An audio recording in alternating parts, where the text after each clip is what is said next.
At 32, I returned to Harbor Point believing my loyalty had finally earned me a seat at the table. I was wrong.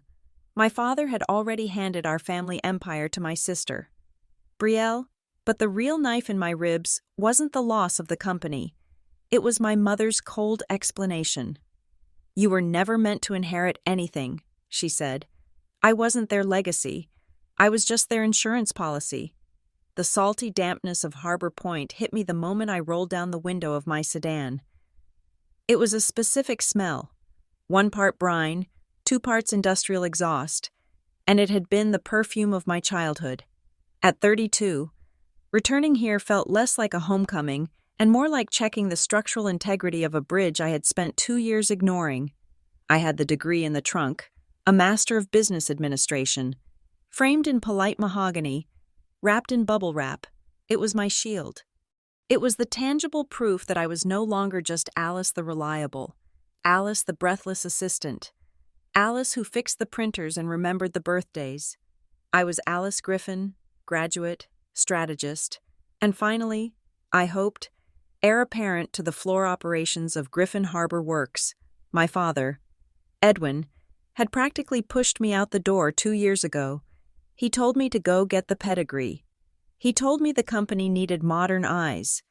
I had taken him at his word. I had spent 24 months in Boston, surviving on caffeine and ambition, dissecting supply chains and corporate restructuring. All so I could come back here and finally stand shoulder to shoulder with him.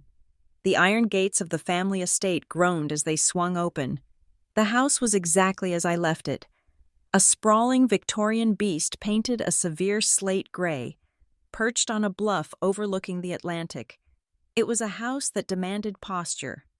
I checked my reflection in the rearview mirror, smoothed back a stray hair, and told myself that this time, things would be different.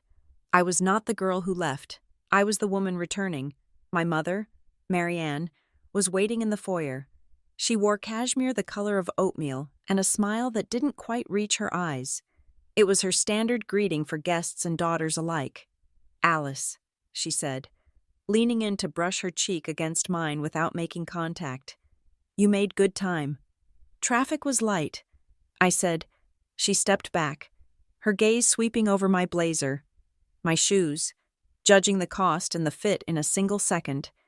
"You look tired. The city ages people. I feel energized."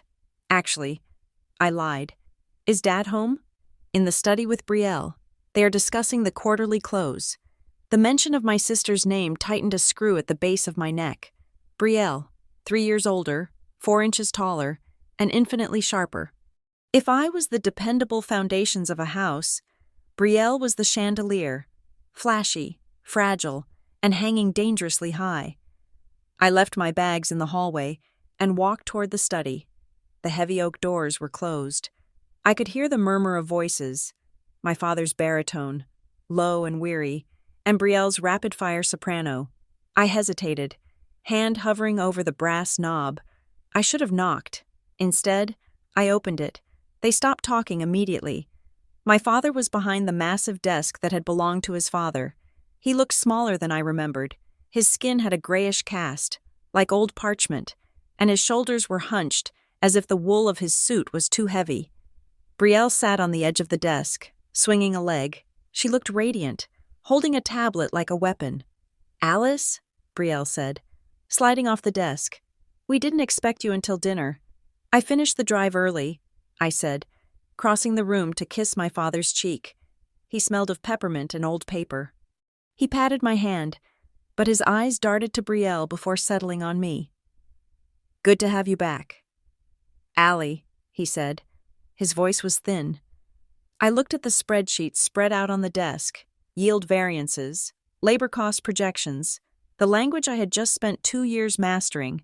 "I can help with those," I said, nodding at the papers. "I have some ideas about the inventory turnover rates I saw in the last report you emailed me." Brielle laughed, a light, tinkling sound that dismissed me entirely. "Don't worry about it. Alice, go unpack. We have it handled. The royal we—" I swallowed the irritation. It was my first hour back. I would not start a fight. I would prove my value on Monday. Dinner was a performance. It always was. Marianne had ordered a roast that was slightly too dry, served on china that was slightly too expensive for a Tuesday. We sat at the long mahogany table. The four of us spaced out like pawns on a board game no one wanted to play. "So," Marianne said, cutting a piece of potato with surgical precision, "the ceremony was nice?" "It was long," I said, "but yes, it felt good to finish." "And now you are back," Edwin said. He raised his wine glass. His hand trembled. Just a fraction, a tremor I hadn't seen before. "To Alice, for sticking with it." "To Alice," Brielle echoed, raising her glass. I smiled, feeling a flush of warmth. This was it. The acknowledgement. "And to Legacy," Edwin added. He took a long sip of the Bordeaux. He set the glass down and looked at the centerpiece, avoiding my eyes. "We have been doing a lot of thinking while you were away. Alice, about the future of Griffin Harbor Works." I leaned forward. "I know. Dad, I have a lot of ideas. The supply chain integration." He held up a hand. "Brielle has been running things officially for the last 6 months. He said—" I paused. I looked at Brielle, then back at him. I let out a short, confused laugh.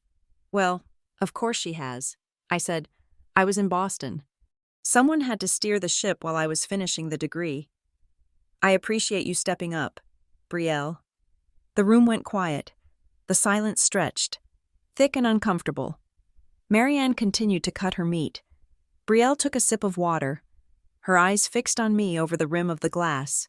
"No, Alice," my father said. His voice was soft, rehearsed. "I mean, she is running it, officially, permanently." I stared at him. The word hung in the air like smoke. Permanently. "I don't understand." I said, "I am the one with the operations background.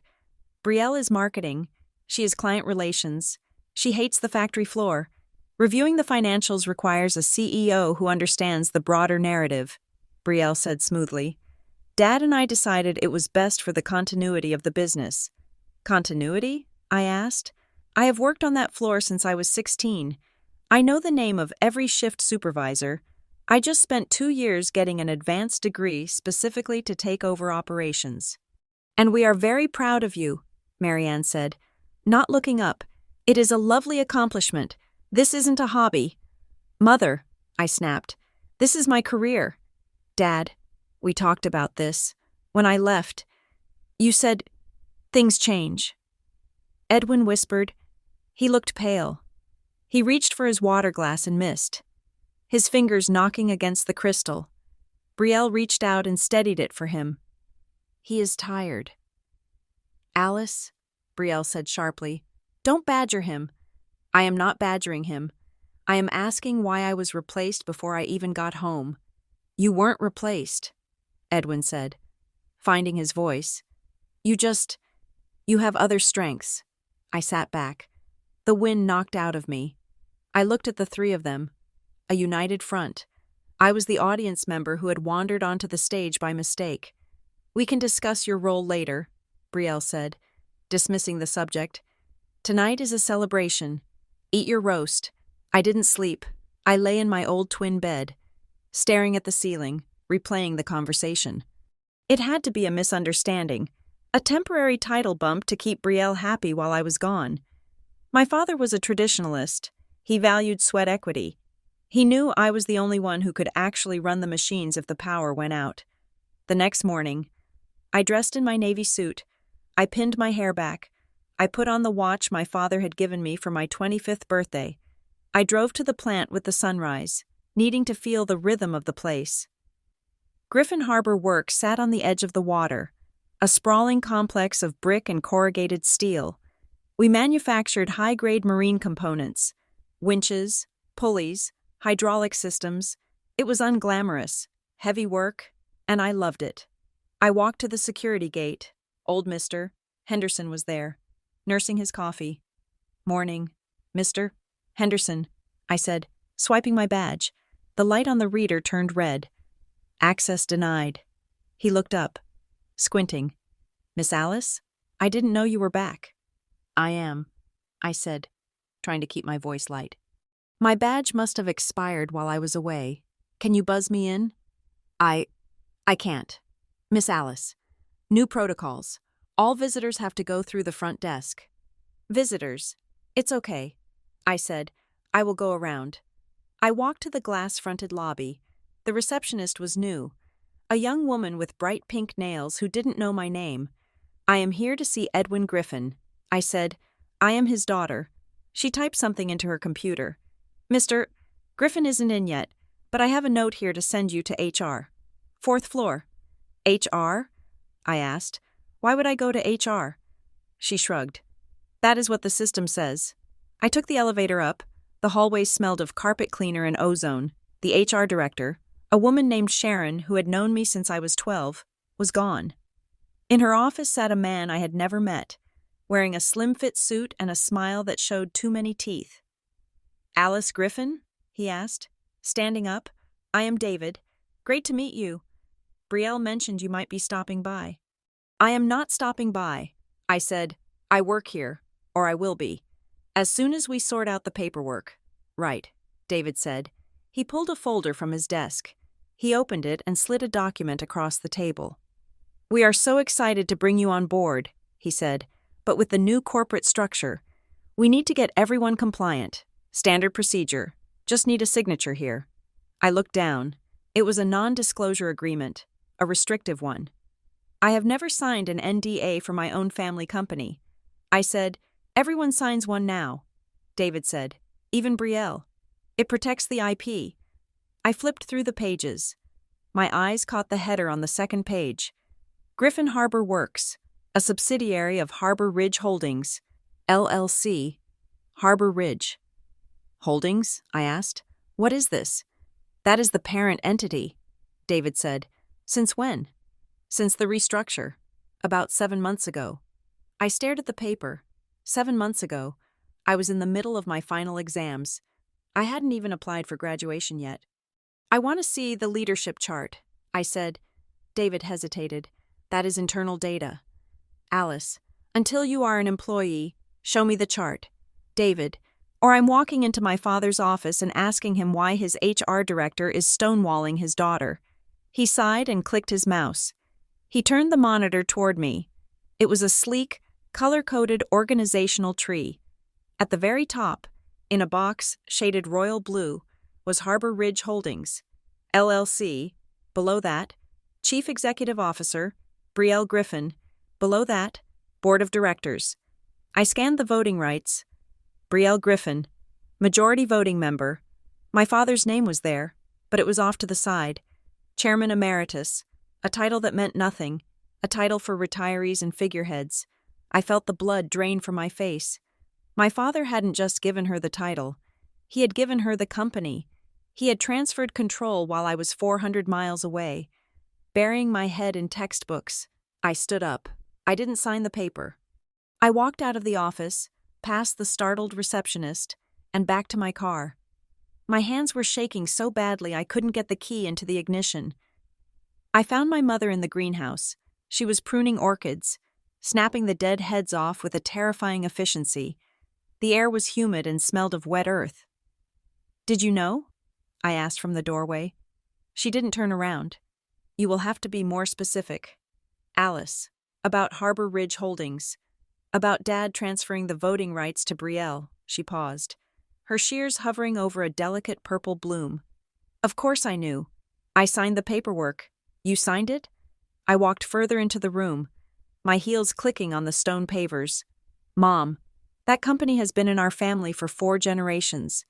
It goes to the most capable successor. That is the rule. That has always been the rule. And Brielle is capable. She said, Brielle can't read a balance sheet without a consultant explaining it to her. I shouted.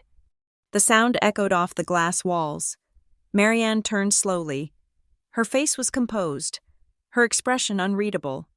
She set the shears down on the potting bench. Lowered your voice. Alice, the neighbors. I don't care about the neighbors. I care about why I was lied to. I care about why I spent 2 years of my life preparing for a job that was already given away. Because we needed to protect you, she said. Protect me? From what? Success? From your own limitations, she said. The words landed like a physical blow. I took a step back. What? Marianne wiped her hands on her apron. She looked at me with a pity that was worse than anger. Look at you, Alice. You are diligent. You are hardworking. You are sturdy. Sturdy, I repeated. But you are not a leader, she said. You never have been. You don't have the stomach for it. You worry about the little things. You care too much about whether the people on the floor like you. A CEO cannot care about being liked. I care about the business, I said, my voice trembling. You are a worker bee, Alice, she said, and that is fine. The world needs worker bees. But Brielle? Brielle has vision. She has the nerve to do what needs to be done. I felt tears pricking my eyes. Hot and humiliating. I fought them back. So that is it? I asked. I am just not good enough? She sighed, as if I were a child refusing to eat my vegetables. You were never meant to inherit anything. Alice, you are stable, not special. We wanted to spare you the failure. Stable, not special. The phrase carved itself into my chest. It was the truth she had been holding back for 32 years. It explained every missed soccer game, every lukewarm report card reaction. Every time she looked at Brielle with adoration and at me with mild approval. I turned and walked out of the greenhouse. I walked until I reached the edge of the bluff, staring down at the gray churning ocean. I wanted to scream. I wanted to pack my car and drive back to Boston and never speak to them again, but I couldn't, because something was wrong. My father's trembling hands, the chairman emeritus title, the way Brielle looked at him, not with respect, but with control, and the date on the documents. 7 months ago. Why then? Why in such a rush? If I left, I would be proving them right. I would be the weak little girl who ran away when her feelings got hurt. I took a deep breath. The salt air filled my lungs. I walked back to the house. I found my father in the library, staring blankly at a wall of books. Dad, I said. He jumped, his hand flying to his chest. Alice, you startled me. I want a job, I said. He blinked. We can find something, maybe in logistics? No. I said, I saw the chart. I know Brielle is CEO. I know you gave it to her. He looked down at his shoes. I thought it was best. Fine, I said. I accept that. But I want to work at the company. I want to be a strategy analyst. A strategy analyst? He asked. That is a junior role. Alice, you have an MBA. I want to be close to the data. I said, I want to understand the new direction of the company. If Brielle is the visionary, surely she needs someone to analyze the details. He looked relieved. He looked like a man who had been expecting a firing squad and got a parking ticket instead. I think that would be wonderful, he said. I will tell HR. Good. I said. I was being practical. That is what I told myself. I was being the stable one. But beneath the stability, for the first time in my life, there was a cold, hard knot of anger. The next week was a study in humiliation. They put me in a cubicle on the second floor, far away from the executive suite. My job description was vague. Support the executive team with data synthesis. In reality, it meant taking Brielle's napkin sketches and turning them into PowerPoint slides. But it gave me access. I spent my days quiet and invisible. The stable daughter, I watched my father. He came into the office every day, but he did nothing. He sat in his office with the door open, staring at his computer screen. He rarely spoke. When Brielle entered the room, he would sit up straighter, adjusting his tie, his eyes darting around as if looking for an exit. One afternoon, I walked past the conference room. Brielle was standing at the head of the table, yelling at a vendor on speakerphone. My father was sitting in the corner, his hands gripping the arms of his chair so tightly his knuckles were white. You can't talk to them like that, Edwin whispered when she hung up.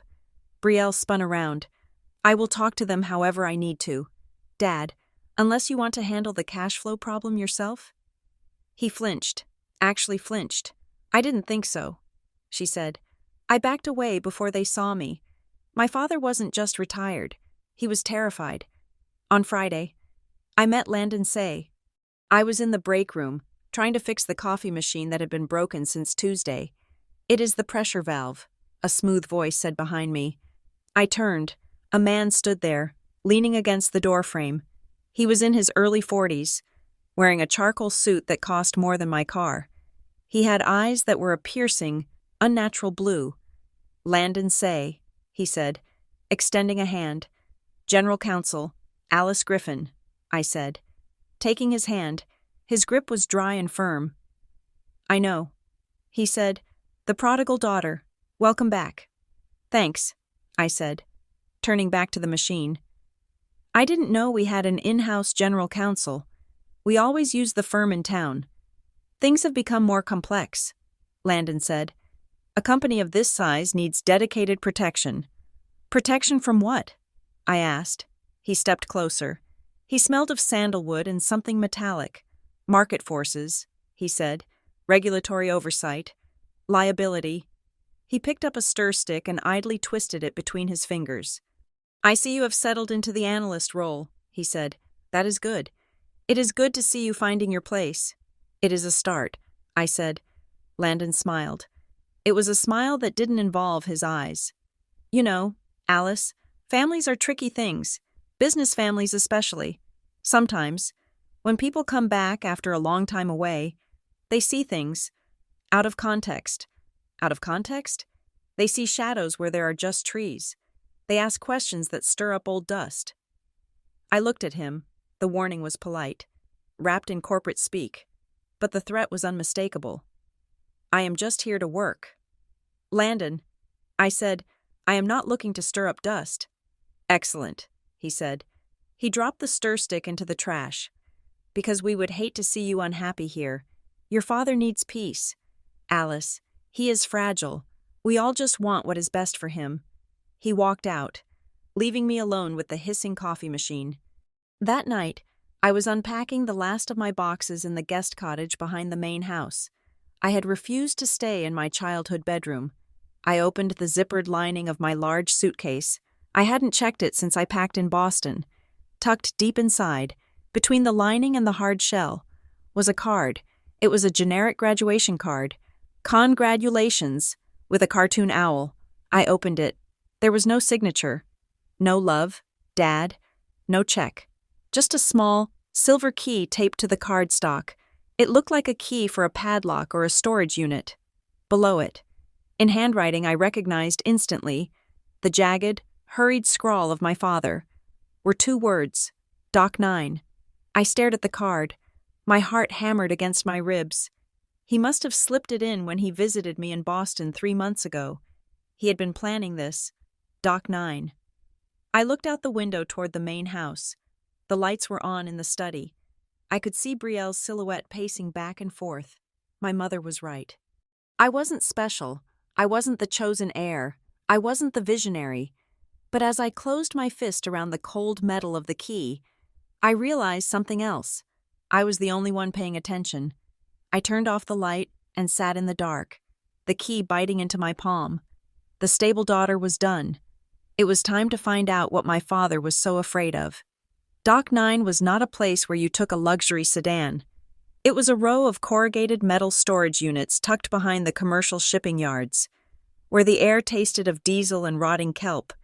The security gate was rusted open, and the only surveillance camera I saw was pointed uselessly at the sky. I parked my car between a dumpster and a pile of discarded pallets. It was 7 in the evening. The sky a bruised purple over the Atlantic. I had told my mother I was going into town to buy new bedding for the cottage.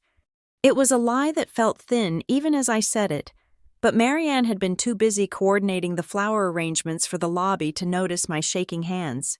I walked down the row of units, checking the numbers. Unit 42, Unit 43, Unit 44.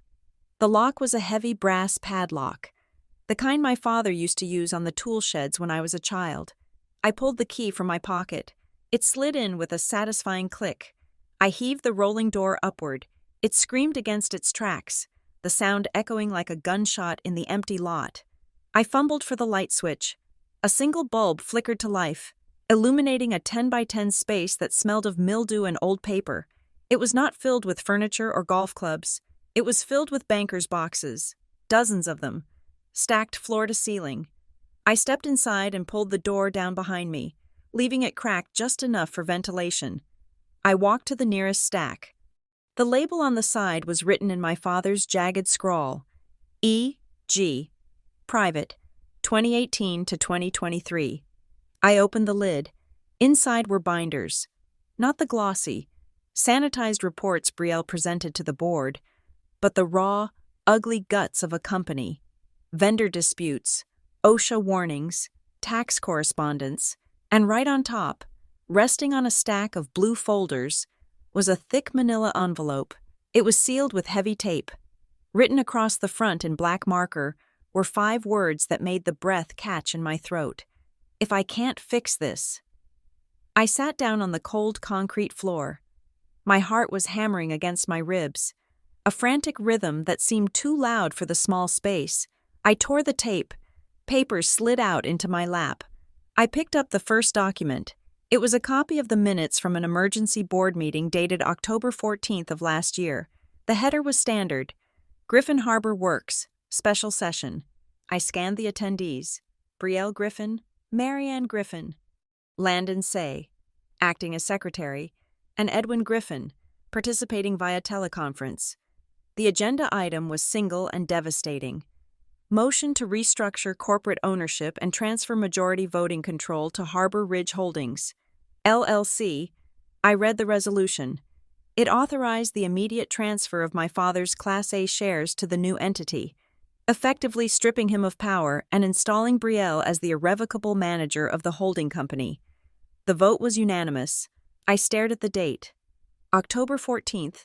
I closed my eyes, searching my memory. October. I was in Boston, drowning in midterms. But I remembered that week because I had called home and nobody answered for 2 days. When I finally reached my mother, she told me Dad was recovering from a procedure. I dug through the envelope again. I found a stapled packet of medical records. Mercy General Hospital. Patient, Edwin Griffin. Date of service, October 14th. Procedure, cardiac catheterization and angioplasty. Anesthesia. Start time, 8 in the morning. Anesthesia. End time, 2 in the afternoon. I looked back at the board minutes. Meeting convened, 10 in the morning. I felt a cold chill wash over me. My father was documented as being under general anesthesia at the exact moment he supposedly dialed into a board meeting and voted to give away his life's work. He didn't vote. He couldn't have. They had forged his presence. Or worse, they had used his incapacity to push it through, knowing he would be too weak to fight it later. I put the papers back in the envelope. My hands were trembling. This wasn't just family politics. This was fraud. I found him in the library the next morning. He was sitting in his leather armchair, a book open on his lap, but his eyes were closed. The morning light filtered through the dust motes, making him look like a statue of himself. "Dad," I said softly. His eyes snapped open. He gripped the armrests, his knuckles turning white. "Alice, you are up early." I walked over and sat on the ottoman in front of him. I needed to see his face. I needed to see if the man who raised me was still in there, or if he had truly been hollowed out. I went to the storage unit. I said, the color drained from his face so fast it was terrifying. He looked toward the open door, then back at me. "You shouldn't have gone there." He whispered, "I found the minutes. Dad, October 14th. You were in the hospital. You were under anesthesia." He began to shake. It started in his hands and moved up to his shoulders. "I wanted this," he said.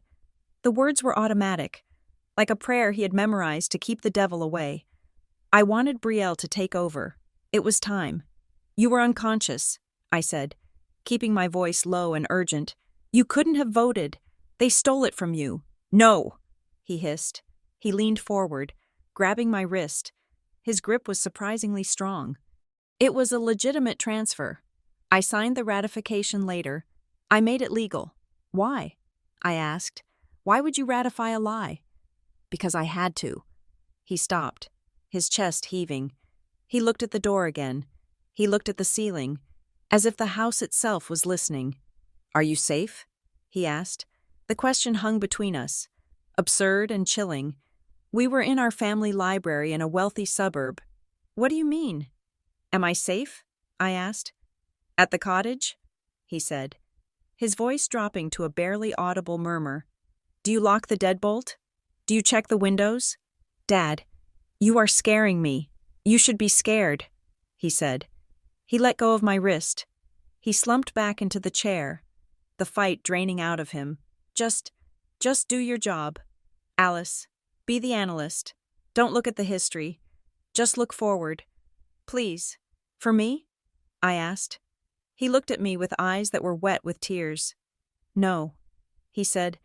"For you." I went to work. I put on my suit. I put on my badge. I walked past the receptionist who still didn't know my name. If my father wouldn't talk, the numbers would.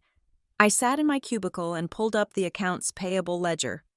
My official job was to synthesize data, which meant I had read only access to almost everything. They thought I was too incompetent to understand what I was looking at. They thought I was just the daughter who needed a salary. I started filtering for new vendors. Companies added in the last 6 months. There were dozens, mostly small contractors for maintenance or IT. But one name kept popping up: Northspan Industrial Services. The payments were consistent: $25,000 here, $40,000 there, always in round numbers, always processed on a Friday. I pulled the invoices. They were generic: consulting services, logistics support, warehouse optimization. There were no hourly breakdowns, no names of consultants, just a flat fee and a P.O. box in Delaware. I cross-referenced the payments with the receiving logs. If Northspan was providing logistics support, there should be records of them moving goods. There should be gate logs of their trucks entering the facility. I checked the gate logs for the last 3 months. 0 entries for Northspan. I checked the inventory system. Nothing. We were paying hundreds of thousands of dollars to a company that didn't seem to exist within our physical walls. I printed the ledger. I folded the pages and tucked them into my bra, underneath my silk blouse. I didn't trust my bag. I didn't trust my desk. I needed eyes on the ground. Tessa Moreland ran the shipping floor. She had been with Griffin Harbor Works for 20 years. She was a woman made of steel and cigarette smoke, with a laugh that sounded like a bandsaw and a loyalty to my father that bordered on religious. I found her on the loading dock, yelling at a forklift driver. She was wearing her signature neon vest and a hard hat covered in stickers. "Tessa," I said. She turned. Her face softened just a fraction when she saw me. "Alice," she said, "or I guess it is Ms. Griffin now that you are up in the ivory tower." "It is still Alice," I said. "Do you have a minute?" "For you?" "Maybe." "For the suits upstairs?" "No." She walked over to the edge of the dock, away from the other workers. She lit a cigarette, defying 3 different company policies in one motion. "I hear you are crunching numbers," she said. "I am trying to." I said, "But the numbers don't match the floor." She snorted. "Tell me about it." "I am seeing payments to a company called Northspan." I said, "Do you know them?" Tessa froze. She took a long drag of her cigarette, her eyes scanning the parking lot. "I don't know them," she said carefully, "but I see the labels." "What labels?" "We get shipments in," she said. "Raw materials, high-grade steel, electronics, we log them in. Then, maybe 2 days later, I get a work order to move them to the back lot. Pallets disappear. Disappear to where? A truck comes," she said, "unmarked. Drivers I don't know. We load the pallets. I ask for a signature, and I am told by the new floor manager that it is handled upstairs. No paper trail." "Who tells you that?" "New guy," she said. "Hired by your sister. Name is Kellen. He watches the inventory like a hawk, but not to keep it safe, to keep it moving out." I felt a sick thud in my stomach. They weren't just paying a shell company, they were liquidating assets. They were buying inventory with company money and shipping it out the back door to God knows where. "Tessa," I said, "this is dangerous." She flicked her cigarette butt onto the asphalt and crushed it with the toe of her boot. "I know," she said. "I have been keeping my own logs." Just in a notebook. In case anyone ever asks why my inventory counts are off, I am not going to jail for them. Alice. Can I see it? Not yet, she said. You are still a Griffin. You are still on the payroll. Prove to me you are not one of them, and then we will talk. My sister took me to lunch on Wednesday. It was at the Gilded Oar, the most expensive restaurant in Harbor Point. It was a place where deals were made and appearances were maintained. Brielle wore a white power suit that made her look like an avenging angel. She ordered a bottle of Sancerre before we even looked at the menus. You are settling in well, she said, pouring a glass. I see you have been accessing the AP module quite a bit. My stomach tightened. They were tracking my keystrokes. I am trying to understand the cost centers, I said, keeping my voice even. There is a lot of noise in the data. There is always noise in transition, Brielle said. She took a sip of wine. Her eyes were cold, scanning the room, nodding at a local councilman, waving at a banker. She reached across the table and placed her hand over mine. Her skin was cool. Alice, she said, I brought you here because I love you. I waited, and because I love you, I need to be clear. You have a role here, a safe, comfortable role. You can have a salary. You can have benefits. You can have the prestige of the family name. But, I asked, but you need to stop digging, she said. The smile never left her face. To anyone watching, we were two sisters sharing a confidence. Digging? I asked. I am doing my job. You are looking for ghosts, she said. North Span, the board minutes. We see the search queries. Alice. So explain it to me. I said, explain why Dad was in surgery when he voted. Explain why we are paying a company that doesn't exist. She squeezed my hand. Hard. Her nails dug into my skin. It is complex financial structuring, she said. It is above your pay grade. And frankly, it is above your intellectual capacity. You are good at operations. Alice, you are good at lists. You are not good at high-level strategy. Is that what you call fraud? Strategy? She laughed. A short, sharp sound. You can stay employed. Alice, you can live in the cottage. You can have a life. Or you can keep asking questions and find yourself with nothing. No job, no home, no family. Is that a threat? It is sisterly advice, she said. She let go of my hand and signaled the waiter. We will have the lobster bisque, she told him. And my sister will have the salad. She is watching her figure. I went back to the office, but I couldn't focus. The threat was real. Brielle wasn't just being mean. She was scared. She was reacting to pressure. I needed to understand who else was involved. I pulled up the public filings for Harbor Ridge Holdings again. I had looked at the leadership chart, but I hadn't looked at the capitalization table. I paid the $50 fee to the Secretary of State's website to download the full incorporation documents. The PDF downloaded. I scrolled past the legalese. Member, Brielle Griffin. Class A units, 60%. Member, Edwin Griffin. Class B units, modern voting, 30%. And there, at the bottom, member, Marianne Griffin. Class A units, 10%. I stared at the screen. My mother. Marianne didn't just sign the papers to keep the peace. She didn't just agree to the transfer because she thought Brielle was the better leader. She was a stakeholder. She had voting shares. She was part of the coup. I thought about her in the greenhouse, telling me I wasn't special, telling me I was stable. It wasn't just cruelty, it was justification. She had to believe I was unworthy to justify selling me out. She had traded my inheritance for 10% of the new company. I felt a wave of nausea. The betrayal wasn't a crack in the foundation. The entire house was built on it. My phone buzzed. A notification from Instagram. Brielle Griffin tagged you in a post. I opened the app. It was a photo of my graduation. I was standing in my gown, holding my diploma, looking tired but happy. It was a private photo. I hadn't posted it yet. Brielle had posted it on the official Griffin Harbor Works account. The caption read, "So proud of my little sister Alice for finally finishing her degree. While she pursues her personal interests and travels out of state, we will miss her energy, Always our little explorer. Hashtag family. Hashtag Griffin legacy. I stared at the words. Pursues her personal interests. Travels out of state. She was erasing me. She was telling the local business community, the vendors, and the employees that I wasn't at the company, that I was off finding myself. I switched to the browser. I searched for Griffin Harbor Works news. A link popped up from the Harbor Point Gazette, published 2 hours ago. Griffin Harbor Works announces modernization plan under CEO Brielle Griffin. I clicked it. It was a puff piece. It talked about Brielle's vision, her bold new strategies.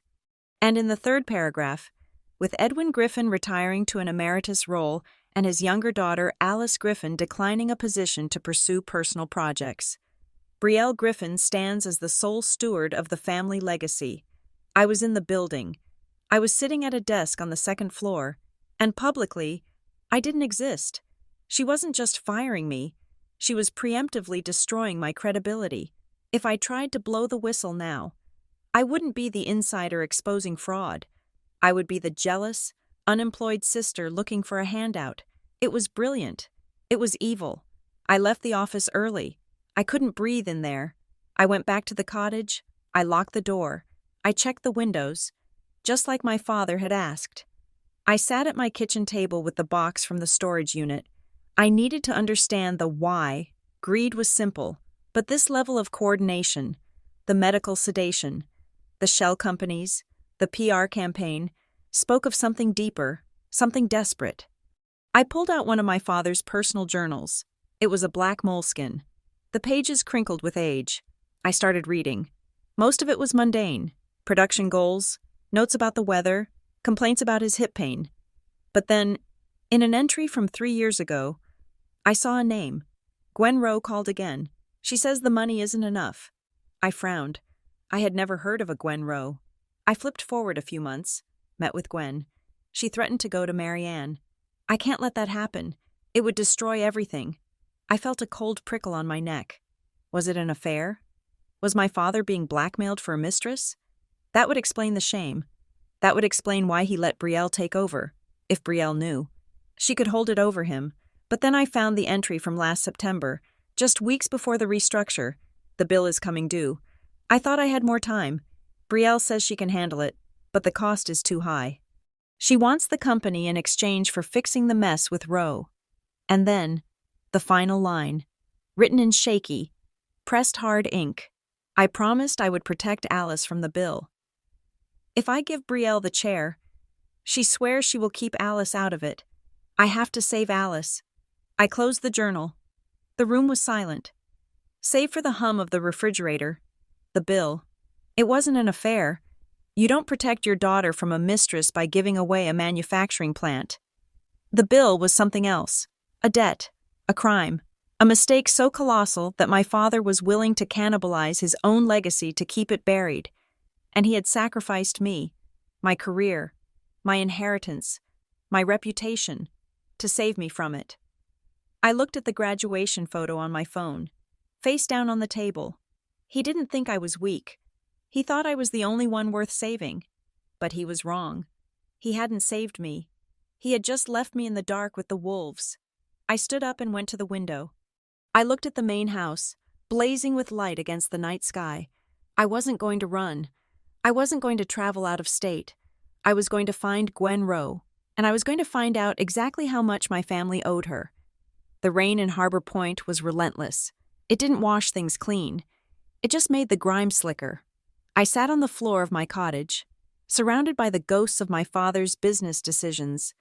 The binders from Dock 9 were spread out in a semicircle around me, a paper fortress against the silence of the house. I was hunting a ghost named Gwen Rowe. The name had been in my father's journal, written with a tremor that practically vibrated off the page. The bill is coming due. I promised I would protect Alice. I had spent 3 nights combing through the oldest binders, the ones dating back to the late 90s. My eyes burned. My back ached. I was looking for a person, but what I found was a tragedy buried in a ledger. It was in a box labeled Legal, Archived, 2012, a manila folder, thinner than the rest. misfiled behind a stack of workers' compensation claims. Rowe Technical Group versus Griffin Harbor Works. I opened it. The documents were dry, formal, and devastating. Rowe Technical Group was a small engineering firm based in Ohio. 12 years ago, they had partnered with us on a prototype for a high-pressure hydraulic valve.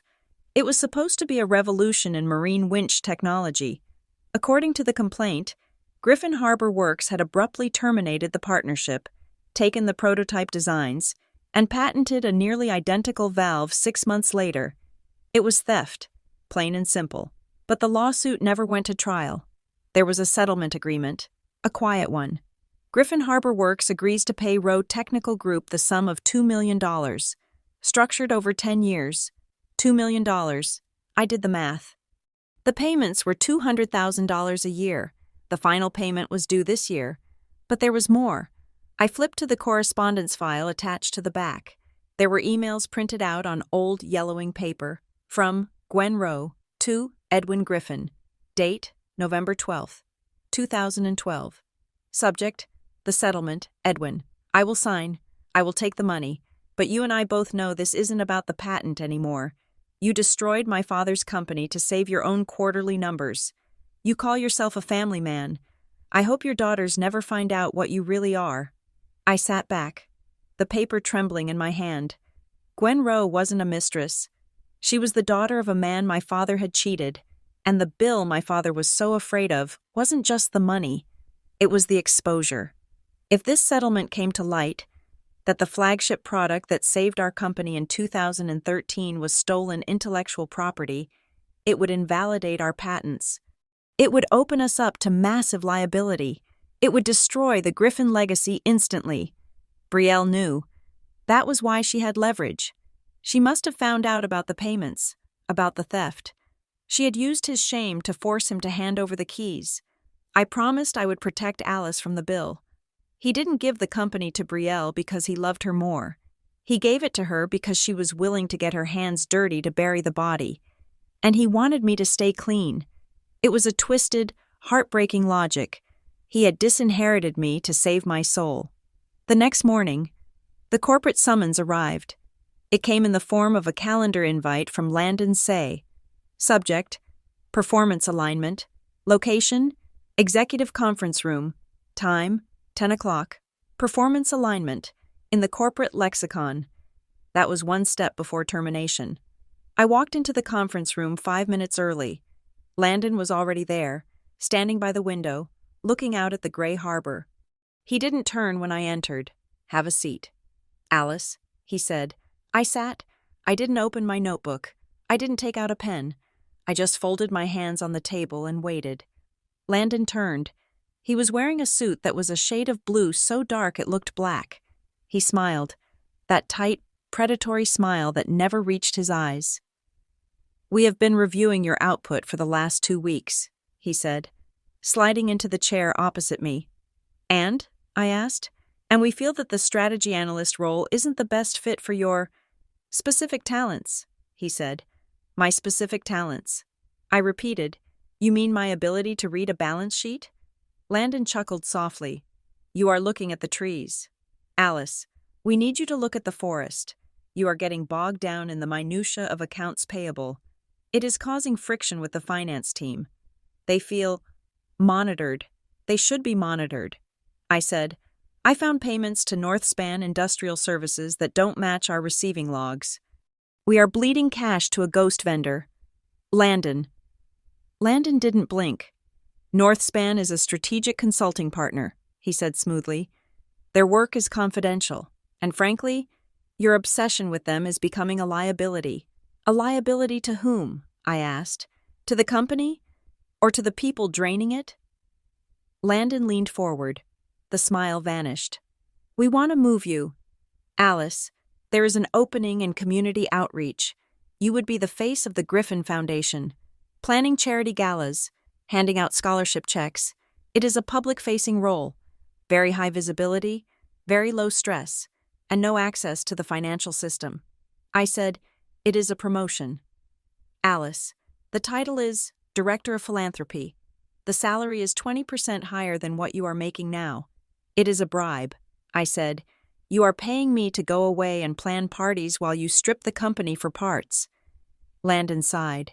He opened a folder and pulled out a single sheet of paper. It was a transfer order. We need your signature by end of day, he said. And if I don't sign? Landon stood up. He buttoned his jacket. Then we will have to reassess your future at Griffin Harbor Works entirely. We can't have employees who are pulling in the opposite direction of leadership. It is bad for morale. He walked to the door and paused, his hand on the handle. Take the job. Alice, your father wants you to be happy. He doesn't want you asking questions that have ugly answers. He left the room. I looked at the transfer order, Director of Philanthropy. It was a golden cage. If I signed it, I would be safe. I would be rich. I would be the beloved daughter of the town, handing out oversized checks and smiling for the cameras. And in 5 years, when the company collapsed, I would be just as surprised as everyone else. I crumpled the paper into a ball and left it on the table. I needed to follow the money, but I couldn't do it from inside the building anymore. Landon had made that clear. My access would be revoked any minute. I needed an outsider. I drove 2 towns over to Briar Glen. It was a sleepy bedroom community, the kind of place with more antique shops than grocery stores.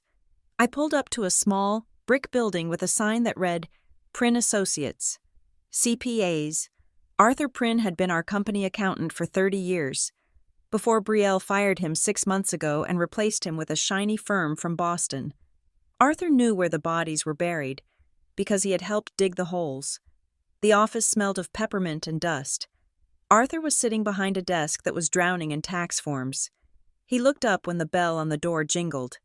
He was a man in his late 60s, with wisps of white hair and thick glasses that magnified his frightened eyes. Alice, he said. He didn't stand up. Hello? Arthur, I said. You shouldn't be here, he said. His voice was tight. I signed an agreement, a very strict one. I am not asking you to break your agreement. Arthur, I am just visiting an old friend. He took off his glasses and rubbed the bridge of his nose. He looked exhausted. Your sister is a dangerous woman. Alice, I know. I said, I found the North Span payments. Arthur flinched. I found the settlement with Roe. I continued. I know about the theft. Arthur shook his head. That was a long time ago. Your father made a mistake. He tried to fix it. By giving the company to Brielle? I asked. By letting her loot it? It isn't just looting. Arthur whispered. It is survival. What do you mean? He looked at the door. He looked at the window. He scribbled something on a sticky note, folded it, and slid it across the desk. Go, he said. Please, before someone sees your car. I took the note. Ask about the loan covenants. I drove to a coffee shop in the next town over to use their Wi-Fi. I didn't trust my phone. I didn't trust my home internet. Loan covenants. I knew what they were, in theory. They were the rules banks set for borrowers. Maintain a certain cash flow. Keep debt below a certain level. If you broke the rules, the bank could call the loan. They could demand all the money back, immediately. I logged into a legal database I still had access to from my grad school alumni account. I searched for UCC filings, public records of liens against assets. I found it, a filing dated 8 months ago. Debtor. Griffin Harbor Works. Secured party. Seabright Capital Partners. Seabright Capital. I searched the name. They weren't a bank. They were a private credit fund, a lender of last resort, the kind of place you went when the banks wouldn't touch you. I pulled the details of the lien. It was massive, $50 million. But the devil was in the fine print. I found a redacted copy of the credit agreement attached to a lawsuit Seabright had filed against another borrower. It gave me a template of how they operated. Liquidity covenant. Borrower must maintain unencumbered cash reserves of no less than $5 million at all times. Asset coverage ratio. 1.5 to 1. And the kicker. In the event of a covenant breach, lender assumes immediate voting control of the board of directors. I sat back, the coffee turning cold in front of me. My father hadn't just given the company to Brielle. He had mortgaged it to the hilt first. The $50 million? Where did it go? Probably to pay off the Roe settlement? No, that was only $2 million. Maybe to cover operating losses? Then it clicked. The rushed asset sales, the Northspan payments. They weren't looting the company for fun. They were terrified. They were breaching the covenants. They didn't have the cash reserves. So they were selling inventory, selling machines, selling anything they could nail down, and funneling the money back in through Northspan to make it look like revenue, to make it look like cash flow. They were cooking the books to keep Seabright from seizing the company. Brielle wasn't a mastermind. She was drowning, and she was stripping the hull of the ship to keep the furnace burning. I needed to talk to my father, alone, away from the house, away from the listening ears of the staff and the family. I texted him from a burner phone I bought at a gas station. Route 9 diner, booth in the back, come alone, or I go to the police about Roe. It was cruel. I hated myself for typing it, but I knew it was the only leverage that would work. He was there when I arrived. He was wearing a baseball cap and a raincoat, looking like a man on the run. He had a cup of black coffee in front of him that he hadn't touched. I slid into the booth opposite him. "Alice," he whispered, "you can't threaten me like that. I am not threatening you. Dad, I am trying to save you." He laughed, a bitter, broken sound. "It is too late for that. I know about Seabright." I said. He stopped laughing. He looked at me with a profound, exhausted sadness. "You were always smart," he said. "Too smart for your own good. Where did the money go? Dad?" $50 million. He looked out the window at the rain-slicked highway. "We had a bad year," he said. 3 years ago, the market shifted. We lost the Navy contract. I didn't want to lay anyone off. I didn't want the town to know we were struggling, so I borrowed. From Seabright? The banks wouldn't lend to us. Our numbers were soft. Seabright offered a lifeline, a noose, I said. It felt like a lifeline at the time, but the interest, the covenants, it became a monster. We couldn't keep up. So you brought Brielle in. I said. She said she could fix it, he said. She brought in consultants, Crestline. She said they had a plan to restructure the debt, to spin off assets, and the plan was to fake the revenue? To sell our own inventory to a shell company? He flinched. His phone buzzed on the table. He jumped, his hand flying to cover the screen. "Who is texting you?" "Dad?" "No one," he said too quickly. "Is it Brielle? Or is it Landon?" "It doesn't matter," he said. He leaned across the table. "Alice, listen to me. You have to stop. If Seabright finds out we are manipulating the collateral, they won't just take the company, they will prosecute. It is fraud, federal wire fraud, and you are letting Brielle take the fall?" He closed his eyes. I signed the papers. "Alice, the original loan, the restructure, my name is on everything. If this goes down, I go to prison. An old man like me, I wouldn't survive a month." He opened his eyes. They were wet. "That is why I cut you out. Not because I don't love you, but because I couldn't let you inherit a crime scene. I couldn't let your name be on those documents when the walls came down." I felt a lump in my throat. He was trying to protect me. In his warped, desperate way, he was falling on his sword. But he wasn't just sacrificing himself. He was sacrificing the employees, Tessa, the people on the floor. They would lose their pensions. They would lose their livelihoods. "Dad," I said gently, "we can't fix this by hiding it. We have to come clean. We can go to the regulators. We can cut a deal." "No," he hissed. He grabbed my hand. His skin was cold. "Promise me. Alice, promise me you will walk away. Take the job Landon offered, or move to Boston. Just be safe." He looked at his phone again. He looked terrified. "I have to go," he said. "They track the GPS." He stood up, threw a $20 bill on the table, and walked out into the rain. He looked frail. He looked like a man who was already in prison. I drove back to the cottage in a daze. My father wasn't a villain. He was a tragedy. He was a man who had made one bad decision to save face, and then another to cover the first, until he was trapped in a labyrinth of his own making. And Brielle. Brielle was just the executioner he had hired to delay the inevitable. I walked into the cottage. I went straight to the box of binders. I picked up the envelope marked, "If I can't fix this." I had found the minutes. I had found the medical records. But there was something about the weight of the envelope. It felt unbalanced. I turned it over. I ran my fingers along the bottom flap. There was a lump. I grabbed a pair of scissors and slit the bottom seam. A small, silver thumb drive slid out. I plugged it into my laptop. My hands were shaking. The drive was encrypted, but the password hint was, "Your favorite place." I typed Doc9. Access denied. I typed Griffin Works. Access denied. I closed my eyes. I thought about my father, about the man he used to be, the man who taught me to fish off the pier. The lighthouse? I typed. The folder opened. It was a trove. Spreadsheets. Hundreds of them. Master ledger. True verses. Reported. I opened it. It was a side-by-side comparison of the real company financials and the ones they were sending to Seabright. The gap was horrifying. They were overstating revenue by 40%. But then I saw the other tab. Consulting bonuses. It was a list of names.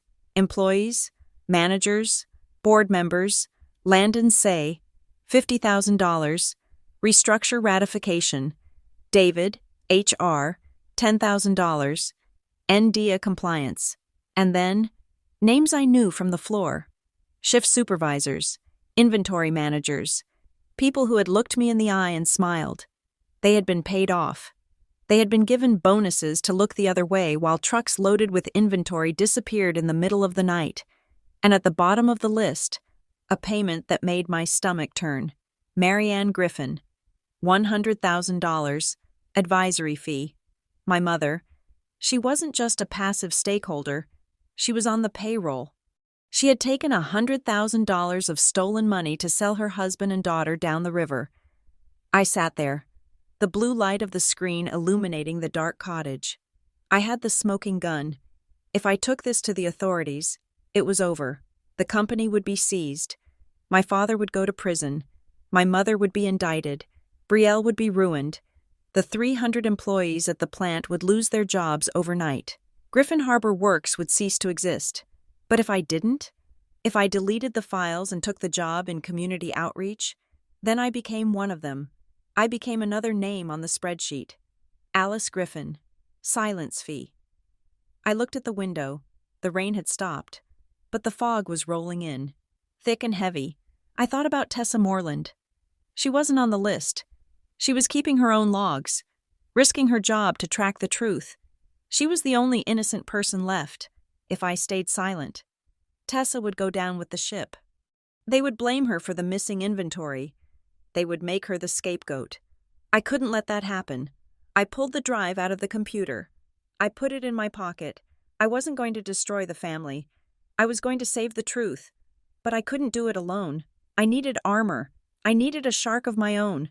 I picked up my phone and searched for a name I had heard whispered in law school. A woman who specialized in corporate divorces and executive whistleblowers. Renee Calder, attorney at law. Millbrook City. I dialed the number. It rang once, twice. Law office. A voice said, "I need to speak to Renee Calder." I said, "My name is Alice Griffin, and I have a file she's going to want to see." Millbrook City was an hour west of Harbor Point, a landscape of concrete and glass that felt a world away from the salt spray decay of my hometown.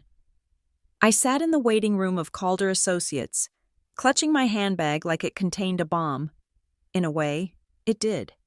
Inside was a check drawn from my personal savings account, money I had scraped together from my grad school stipend and the small trust my grandmother had left me. I was about to pay a stranger $5,000 to protect me from my own blood. The humiliation was a physical weight in my gut. Families were supposed to be fortresses. You fought inside the walls, but you defended the gates together. I was about to hand the keys to the gatekeeper of the enemy. "Ms. Griffin?" the receptionist called. "Renee will see you now." Renee Calder's office was corner glass and intimidatingly tidy. She was a woman of sharp angles, sharp bob, sharp suit, sharp eyes that assessed my net worth and my desperation in a single glance. She didn't offer me coffee. She pointed to a chair. I laid it out. The transfer of the company, the medical records showing my father was sedated, the suspicious payments to Northspan, the shadow of the loan covenants with Seabright Capital. Renee listened without interrupting. She took notes on a yellow legal pad, her pen scratching rhythmically. When I finished, silence filled the room. "You have a mess," Renee said. Her voice was dry, devoid of sympathy. It was professional. I appreciated that. "I know." I said, "I want to know my options." "You have 3, she said, holding up 3 fingers. Option 1. We file a derivative suit challenging the transfer of shares. We argue your father lacked capacity. That is the nuclear option. It will freeze the company's assets. It will trigger the default clauses in the Seabright covenants immediately. The company will likely go into receivership within a month." "And my father?" I asked. "He will be deposed." Renee said, "If he testifies, he was coerced. He admits to fraud. If he testifies, he wasn't. He perjures himself. Either way, his reputation is incinerated." I swallowed hard. "What is option 2? "Option 2. We report the suspected embezzlement to the SEC and the State Attorney General. You become a whistleblower. You get protection. Maybe a percentage of the recovery, but you burn the family.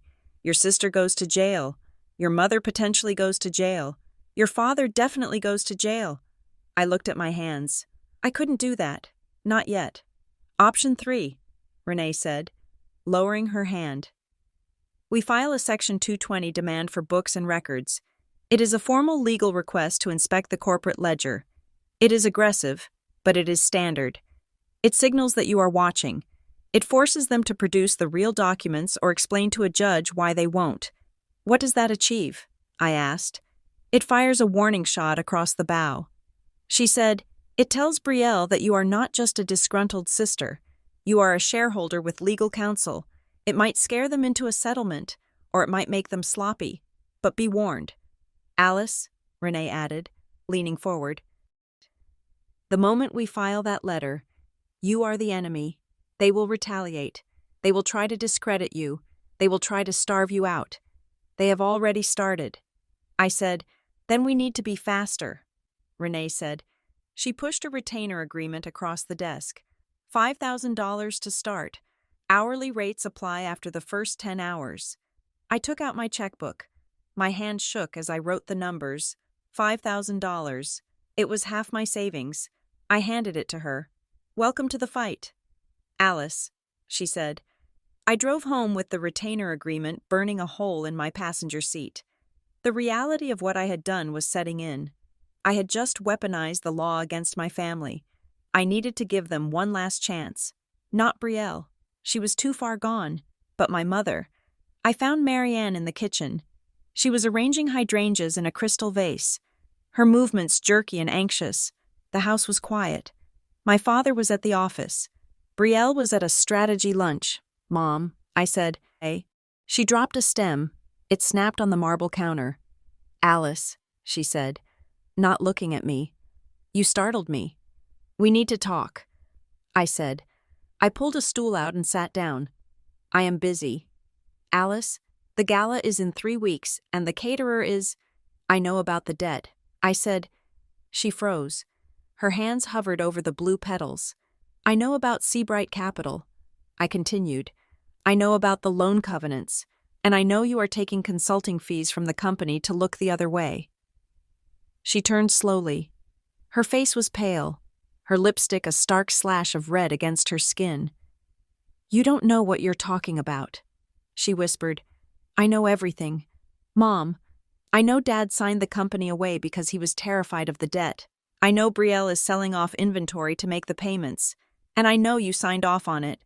Marianne closed her eyes. She gripped the edge of the counter.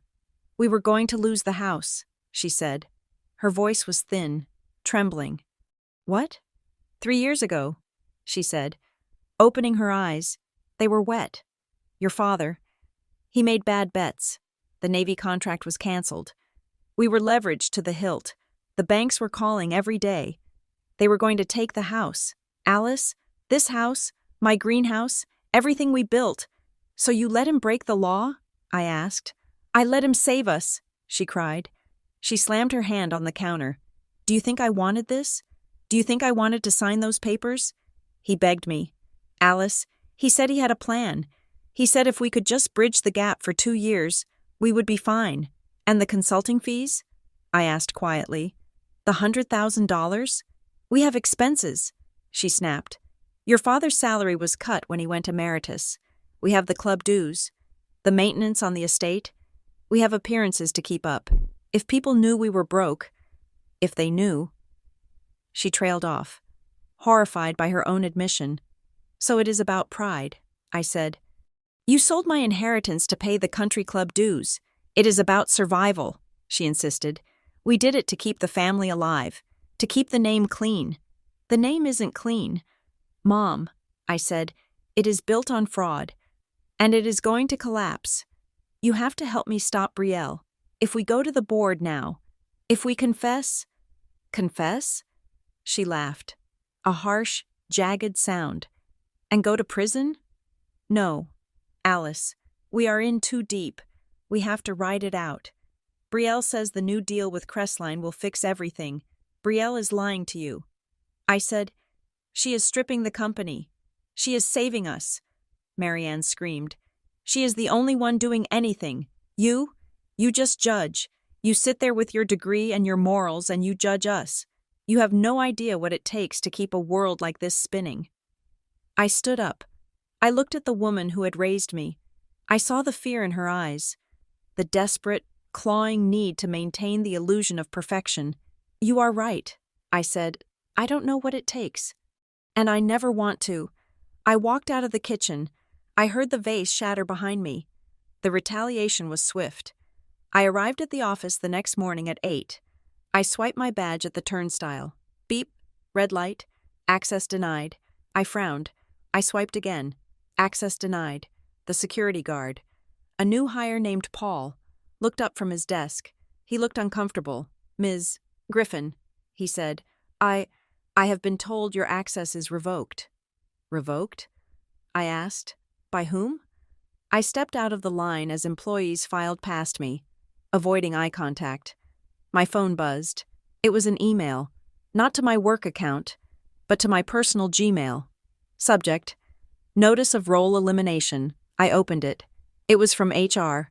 Dear Alice, due to the ongoing strategic restructuring of Griffin Harbor Works, the position of strategy analyst has been eliminated effective immediately. We thank you for your service. Regarding your personal effects, please contact security to arrange a supervised retrieval. I stared at the screen, fired, via email, by my own sister. But how? How did she know to do it today? I hadn't filed the demand letter yet. Then I saw it. A notification on my calendar app. Meeting with Renee Calder. Law Offices of Calder Associates. I felt the blood drain from my face. I had synced my personal calendar to my work laptop 2 weeks ago to keep track of my doctor's appointments. I had forgotten to unsync it. Brielle's IT team must have been monitoring my calendar. They saw the appointment. They saw the name of the firm. They Googled Renee Calder. They knew I had lawyered up. I stood in the lobby, the morning rush of workers flowing around me like a river around a stone. I felt naked, exposed. My phone buzzed again. A Google alert. The Harbor Point Gazette. Griffin Harbor Works. Announces streamlining measures. I clicked the link. CEO Brielle Griffin announced a series of efficiency measures today, including the consolidation of the Strategic Analysis Department. We are trimming the fat to ensure a lean, agile future for the company, Griffin said in a statement. Trimming the fat. That was me. She hadn't just fired me. She had made it a public spectacle of efficiency. I walked back to my car. My legs felt heavy. I sat in the driver's seat and gripped the steering wheel. I had no job. I had no access to the building. I had no income. And my family knew I was coming for them. I drove to the bluff overlooking the ocean. I needed to scream, but my throat was tight. I felt a panic attack rising, a black tide in my chest. Stable, not special. Trimming the fat. You were never meant to inherit anything. I couldn't breathe. I grabbed a notebook from my passenger seat. My hands were shaking so hard I could barely hold the pen. Write, I told myself. Just write. I wrote the date. June 4th. Truth statement. I am Alice Griffin. I am not the fat. I am not the failure. I know about the Roe settlement. I know about the $50 million debt to Seabright. I know about Northspan Industrial Services. I know my father was sedated when the vote happened. I refuse to be the scapegoat. I refuse to be the silent daughter. I refuse to let them write my ending. I read the words. I read them again. My breathing slowed. The panic receded, replaced by a cold, hard clarity. They had taken my badge. They had taken my job. But they hadn't taken my memory. And they hadn't taken my will. My phone rang. It was an unknown number. I hesitated, then answered. Hello? Meet me at the diner. The one on Route 9. 20 minutes. It was Tessa Moreland. She hung up before I could speak. I drove to the diner. It was the same one where I had met my father. The irony wasn't lost on me. Tessa was waiting in a booth in the back, wearing a hoodie over her work uniform. She looked tired. There were dark circles under her eyes. You got fired, she said as I sat down. Word travels fast. I said, the whole floor knows. She said, they marched security into your cubicle and boxed up your stuff. It was a show. Alice, a warning to anyone else who thinks about asking questions. I am sorry. Tessa, I didn't mean to make things harder for you. She waved a hand. Dismissing my apology, she reached into her bag and pulled out a thick envelope. She slid it across the table. What is this? I asked. Gate logs, she said. The real ones. I opened the envelope. It was a printout of the security system's raw data. Look at the timestamps, Tessa said, pointing with a calloused finger. May 12th, 2 in the morning, Gate 3, outbound. May 15th, 3:30 in the morning, Gate 3, outbound. May 18th, 1:15 in the morning, Gate 3, outbound. Now look at the authorization code, she said. I looked. Under the column, authorized by, it didn't say shipping manager, it didn't say logistics, it said EXEC-BG, Brielle Griffin. These dates, Tessa said, her voice low. They match the invoices from Northspan. Every time we pay Northspan for consulting, a truck leaves Gate 3 in the middle of the night. I stared at the logs. It was physical proof. The money went out, and the inventory went out. They were selling the company's blood to pay the interest on the debt. What is on the trucks? I asked. High-value components, Tessa said. The copper wiring, the hydraulic cores, the stuff that is easy to fence. Alice, they are gutting the inventory. If an auditor walked in today, they would find the warehouse is 30% empty. Why are you giving me this? I asked. You could lose your pension. Tessa looked out the window. Your dad hired me 20 years ago, she said. He gave me a job when no one else would hire a single mom. He is a good man. Alice, or he was. I don't know what happened to him, but I know Brielle is going to sink this ship, and I am not going down without a fight. She stood up. Do something with it, Alice, before there is nothing left to save. I was halfway back to the cottage when my phone rang again, this time. It was my mother. Alice, she screamed. Her voice was hysterical. You need to come to the hospital. Mercy General. Now. What? What happened? It is your father. She sobbed. He collapsed. In the boardroom. His heart. Oh God. Alice, just come. I spun the car around. My tires screeched on the asphalt. The drive to the hospital was a blur of red lights and panic. His heart. The stress. The debt. I had pushed him. I had threatened him at the diner. Was this my fault? I ran into the emergency room. My mother was pacing in the waiting area, clutching her purse. Brielle was sitting in a plastic chair, her face buried in her hands. Mom! I yelled. Marianne ran to me. She hugged me, sobbing into my shoulder. He is in with the doctors now, she cried. They think it was a minor cardiac event, stress-induced. I looked at Brielle. She looked up. Her eyes were dry. You did this, she mouthed. I pulled away from my mother. I walked over to Brielle. "Don't," I said. Brielle stood up. She smoothed her skirt. She looked around the waiting room, ensuring the few other people were watching. Then she stepped close to me, embracing me like a grieving sister. She leaned her head against mine, to the room. It looked like comfort. "If you love him, you will stop," she whispered. Her voice was a razor. I pulled back, looking at her. "What?" "The stress is killing him." "Alice," she whispered, her hand gripping my arm tight enough to bruise. "Every time you ask a question, his blood pressure spikes. Every time you threaten us, his heart stutters. Do you want to be the one who kills him?" I am trying to save him," I stammered. "You are killing him," she hissed. "Walk away. Alice, go back to Boston. Let us handle the business. If you file that lawsuit, if you drag him into court, his heart will explode, and it will be on you." She pulled back, tears suddenly filling her eyes as a nurse walked by. "Oh, Alice," she said loudly, her voice breaking. "We just have to pray. We have to be strong for Dad." I stared at her. It was a masterclass in manipulation. She was weaponizing his health. She was holding his life hostage to ensure my silence. I backed away. I couldn't breathe. I needed air. I walked out of the waiting room, down the sterile hallway, and out into the ambulance bay. The cool air hit my face. My phone buzzed in my pocket. A voicemail notification. It was from my father. Timestamp: 9:30 this morning, 2 hours before he collapsed. I pressed play. I held the phone to my ear. "Alice," his voice rasped. It sounded weak, but clear. "It is Dad. I tried to talk to them. I tried to tell Brielle we had to stop. I told her about the diner. I told her you knew." There was a pause, a sound of a chair scraping. She laughed. "Alice, she said it didn't matter what you knew. She said they would come for you next." I tried to undo it. I tried to call the bank, but Landon was there.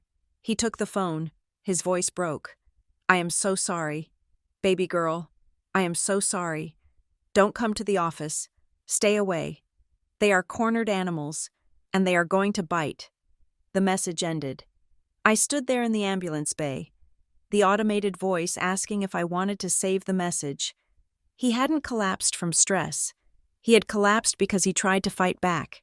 He had tried to save me. They said they would come for you next. Brielle's threat in the waiting room wasn't a warning. It was a distraction. She wanted me to feel guilty so I would stop. She wanted me to believe I was the villain so she could keep being the hero. I looked at the hospital doors. My father was in there, hooked up to machines, trapped between a failing heart and a daughter who viewed him as collateral damage. I wiped my face. The tears were gone.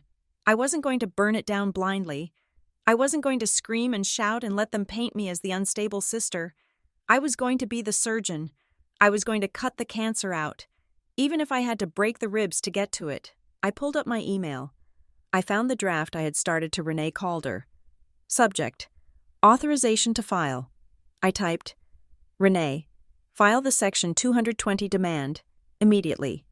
Also, prepare a preservation letter for the security logs at the plant. I have evidence of asset stripping. My father is in the hospital. I believe he is being coerced. We need to move now. Alice." I hit send. I watched the progress bar slide across the screen. Sent.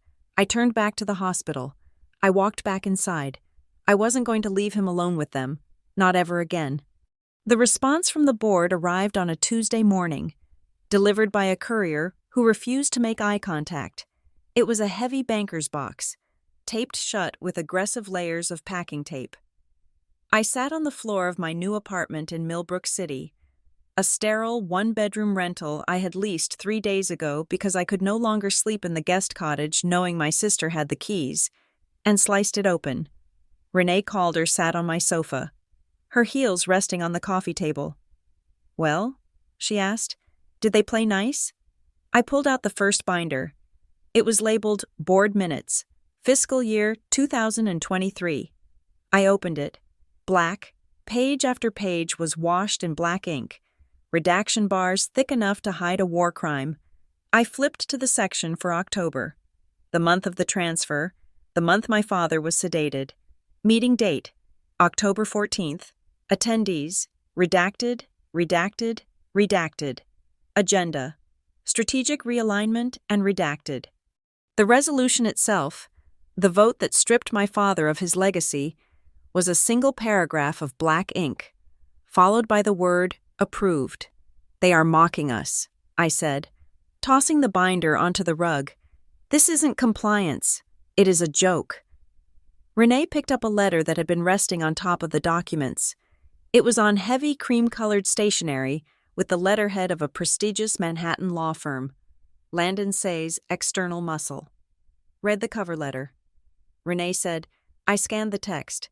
Dear Ms. Calder, enclosed are the documents responsive to your client's Section 220 demand, subject to necessary redactions to protect trade secrets, attorney-client privilege, and sensitive proprietary strategy. Furthermore, we are in possession of evidence suggesting your client, Alice Griffin, has retained unauthorized copies of internal company data, including but not limited to proprietary algorithms and vendor lists. Be advised that any dissemination of this confidential information to third parties, including regulatory bodies, will be met with immediate litigation for breach of fiduciary duty, theft of trade secrets, and irreparable harm. Govern yourself accordingly. I looked up at Renee. They know I have the thumb drive. They suspect you have it. Renee corrected. If they knew for sure, the police would be at your door, not a courier. They are fishing. They are trying to scare you into silence before the hearing. It is working, I said, my stomach twisting. They are threatening to sue me for stealing evidence of their own fraud. That is how it works. Alice, they pivot. They make you the criminal. Renee stood up and walked to the window, looking out at the brick skyline of Millbrook. We go to court on Friday, she said. The judge isn't going to like these redactions. Delaware law is clear. If you are a shareholder, you have a right to know if the directors are looting the company. But we need to connect the dots. We need to prove that the redactions aren't protecting trade secrets, but protecting a crime. I looked at the pile of blacked-out paper. I can connect them. I said, I don't need the minutes to tell me what happened. I need to find the architect. I spent the next 48 hours ignoring the redacted files and returning to the source. The physical binders from Doc 9. I had moved them all to my apartment, stacking them in the closet like a barricade. I knew what they had done. Sold the inventory to pay the debt. I knew how they had done it, through Northspan Industrial Services. But I still didn't understand the who. Brielle was ambitious, but she wasn't a structural engineer of corporate shells. She was a marketer. She knew how to sell a story, not how to build a complex liability shield like Harbor Ridge Holdings. Someone had built the cage for her. I dug through my father's correspondence from the summer before the takeover. I was looking for consultants, lawyers, advisors. I found an invoice tucked inside a folder of golf club receipts. Crestline Advisory Group. Services rendered. Strategic Legacy Planning and Entity Formation.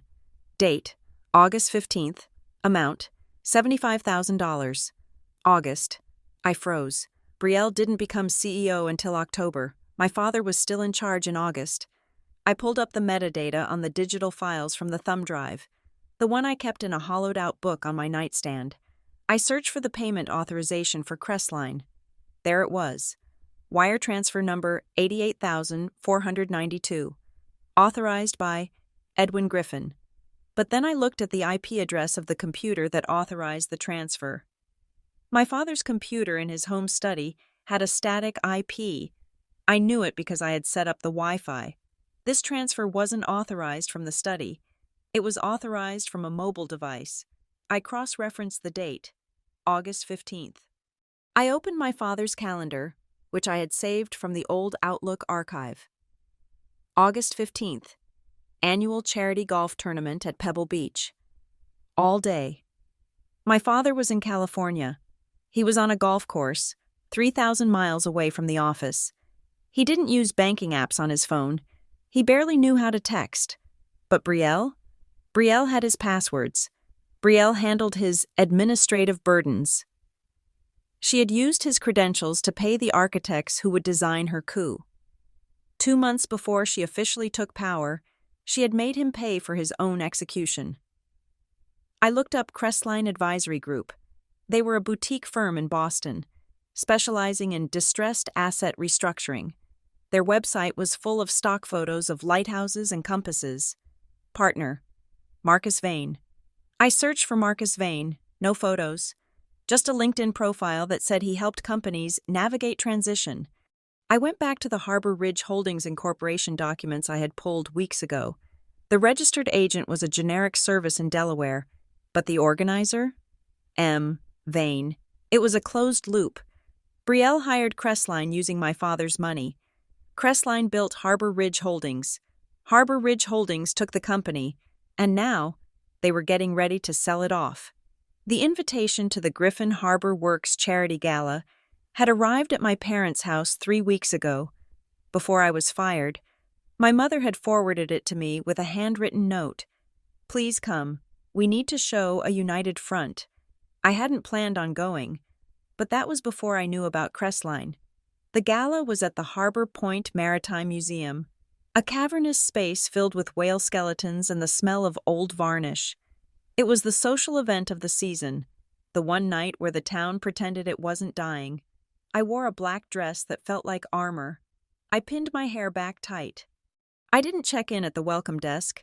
I just walked in with a group of donors, slipping past the event coordinator who was too busy yelling at a waiter to notice the exiled sister. The room was bathed in blue light. A string quartet played something vaguely nautical in the corner.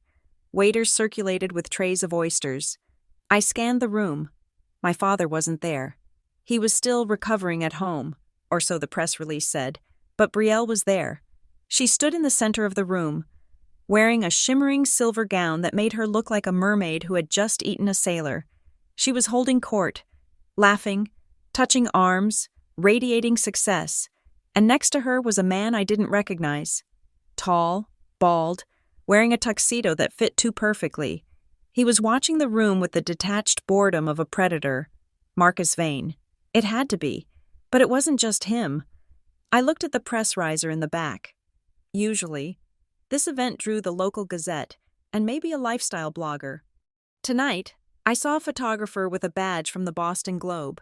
I saw a reporter from Industrial Weekly. Why would regional business press cover a charity gala for a mid-sized winch manufacturer? Because it wasn't a charity gala. It was a launch party. She is announcing the sale. I realized, or a merger. She is going to announce a strategic partnership with some entity controlled by Crestline, effectively moving the assets out of Griffin Harbor Works before the bank can seize them. I felt a hand on my elbow. Alice, a voice hissed. It was Landon Say. He looked immaculate and furious. You are trespassing, he said, his voice low enough to be lost under the music. I am a shareholder. Landon, I said, pulling my arm away. And this is a company event. I have a right to be here.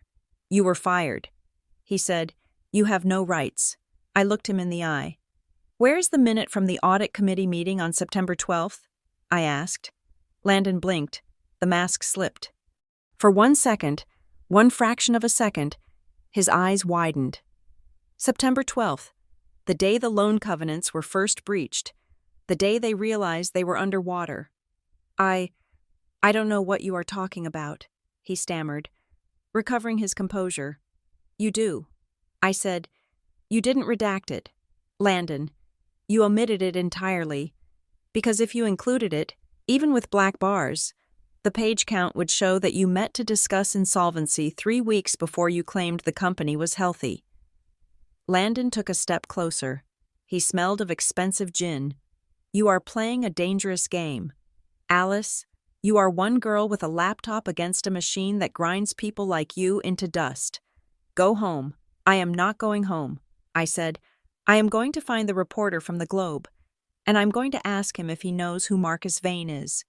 Landon's eyes darted to the tall man next to Brielle. Get out, he whispered. Make me, I said. Make a scene. Landon. Drag the founder's daughter out screaming in front of the press. Let's see how that plays for the stock valuation. He stared at me, his jaw working. Then he turned on his heel and walked away, slicing through the crowd toward Brielle. I had drawn blood. I didn't get to the reporter. Before I could make my move, a hand grabbed my wrist. Not Landon, my mother. She looked fragile in her emerald silk. Her face was pale beneath the makeup. Her eyes wide and frantic. "Alice," she pleaded, "please, come with me." She dragged me away from the main floor, through a service door, and onto the damp observation deck overlooking the harbor. The wind whipped at our dresses. The water below was black and churning. "Why are you doing this?" she cried over the wind. "Why did you come?" "To see the lie." "Mom," I said, "to see what you sold us for." She reached into her clutch. Her hands were shaking so hard she almost dropped the envelope she was holding. "Take it," she said, thrusting it at me. "What is this?" "It is a check," she said, "from my personal account, and a draft agreement." I looked at her. $200,000. She said, "It is everything I have liquid. Take it, Alice. Go to Paris. Go to New York. Start your own business. Just sign the paper."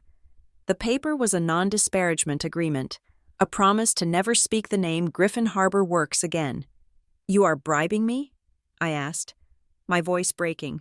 "With your own money?" "I am saving you," she sobbed. "Brielle, she is going to destroy you. Alice, she has lawyers. She has investigators. They are going to drag your name through the mud. They are going to say you are mentally unstable. They are going to say you stole from the company. Let them try."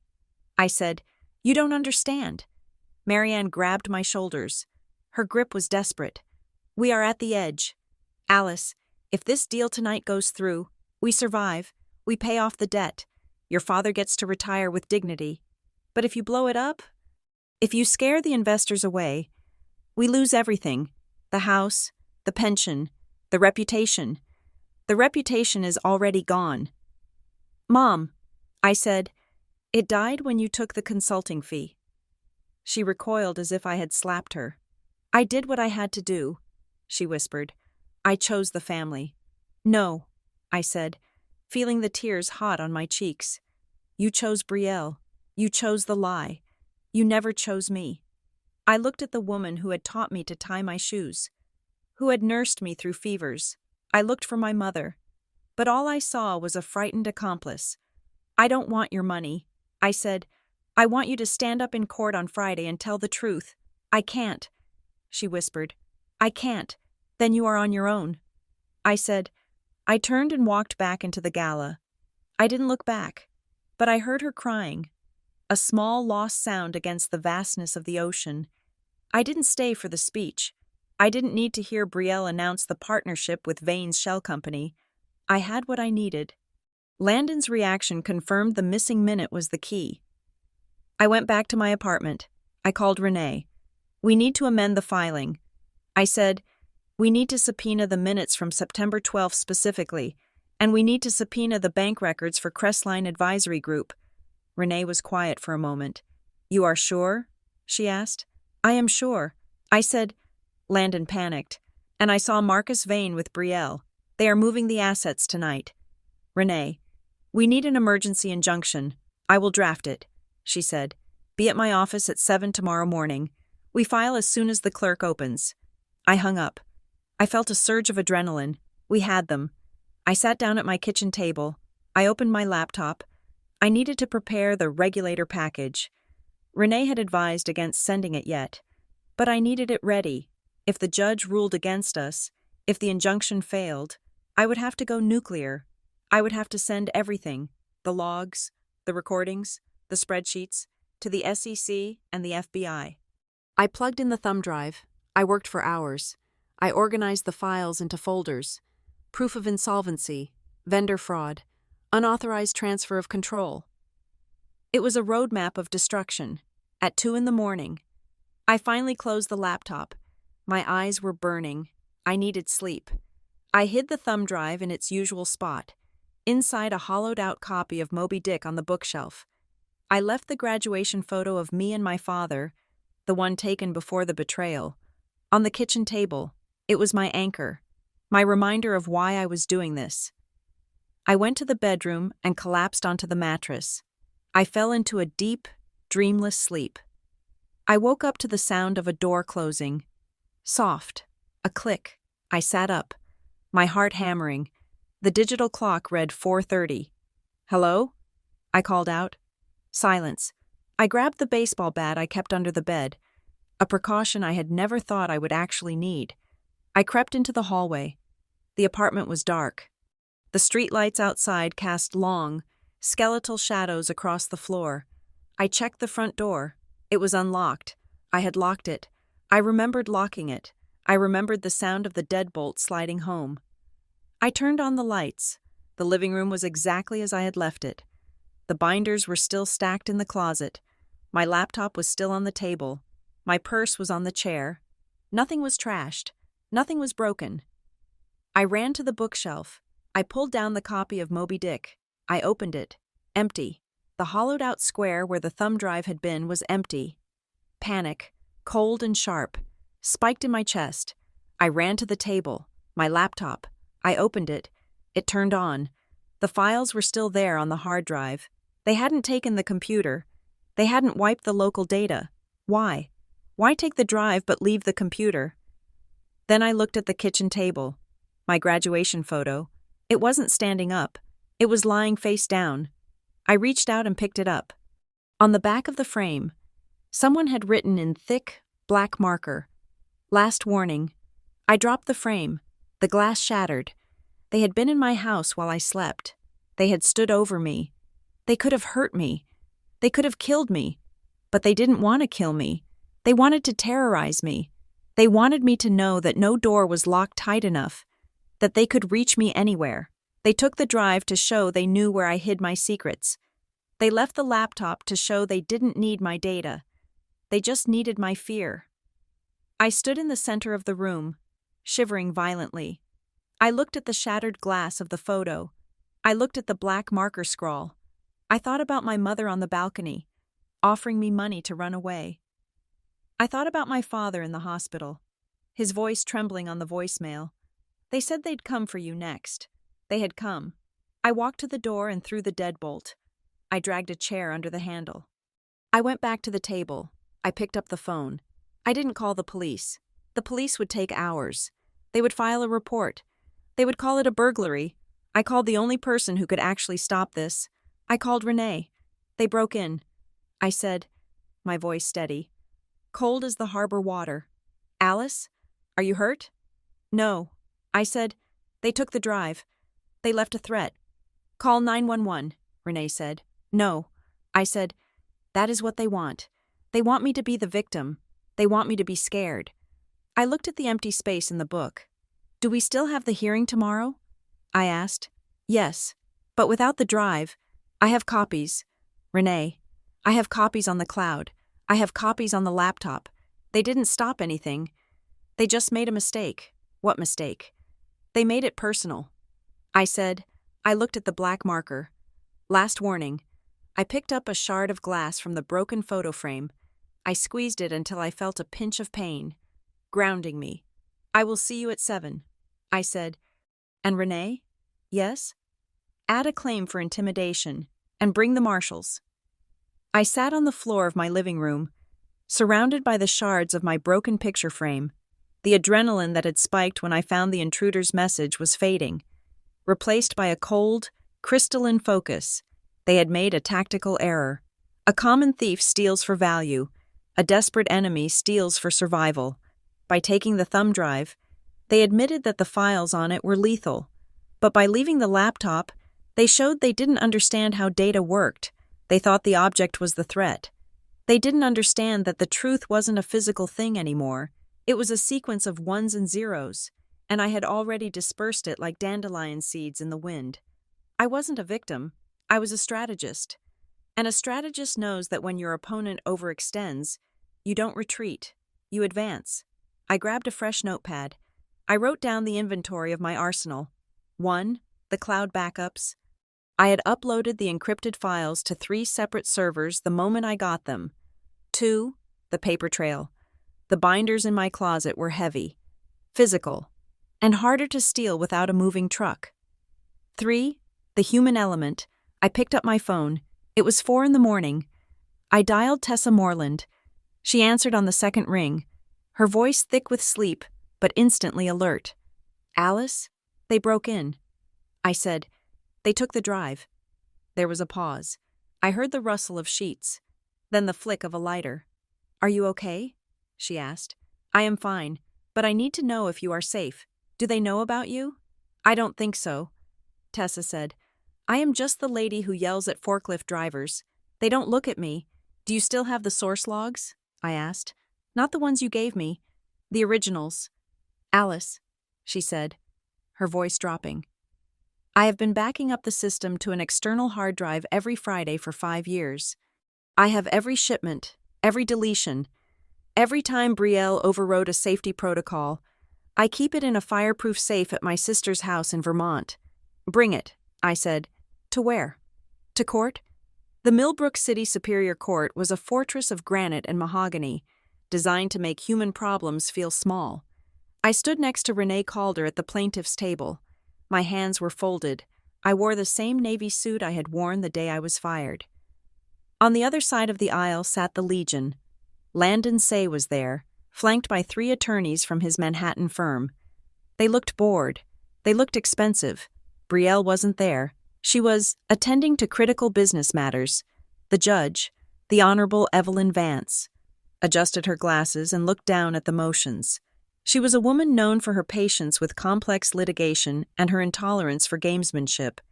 Mr. Say, Judge Vance said, you are arguing that this demand for records is… What exactly? A fishing expedition? It is harassment.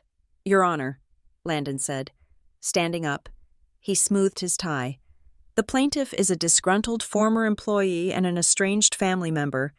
This is a domestic dispute masquerading as a corporate governance issue. Ms. Griffin is using the court to settle a personal score because she was passed over for promotion. Renee stood up. She didn't smooth her tie. She didn't posture. Your Honor, Renee said, her voice clear and cutting. This is not a family dispute. This is a shareholder rights issue. My client owns equity in Griffin Harbor Works. The company is currently liquidating assets at a rate that suggests imminent insolvency, while simultaneously paying consulting fees to entities controlled by the CEO's family. We have provided the court with preliminary evidence of these payments. She held up the gate logs Tessa had provided. These are stolen documents, Landon interjected, obtained in violation of a non-disclosure agreement. They are evidence of theft, Renee countered, and the only reason we are here is that the board has refused to produce the official records that would exonerate them, or convict them. Judge Vance looked at the redacted binders we had submitted as Exhibit A. She flipped through the pages of black bars. Mr. Say, the judge said, I am looking at the minutes from the October 14th meeting. The resolution to transfer majority control is redacted.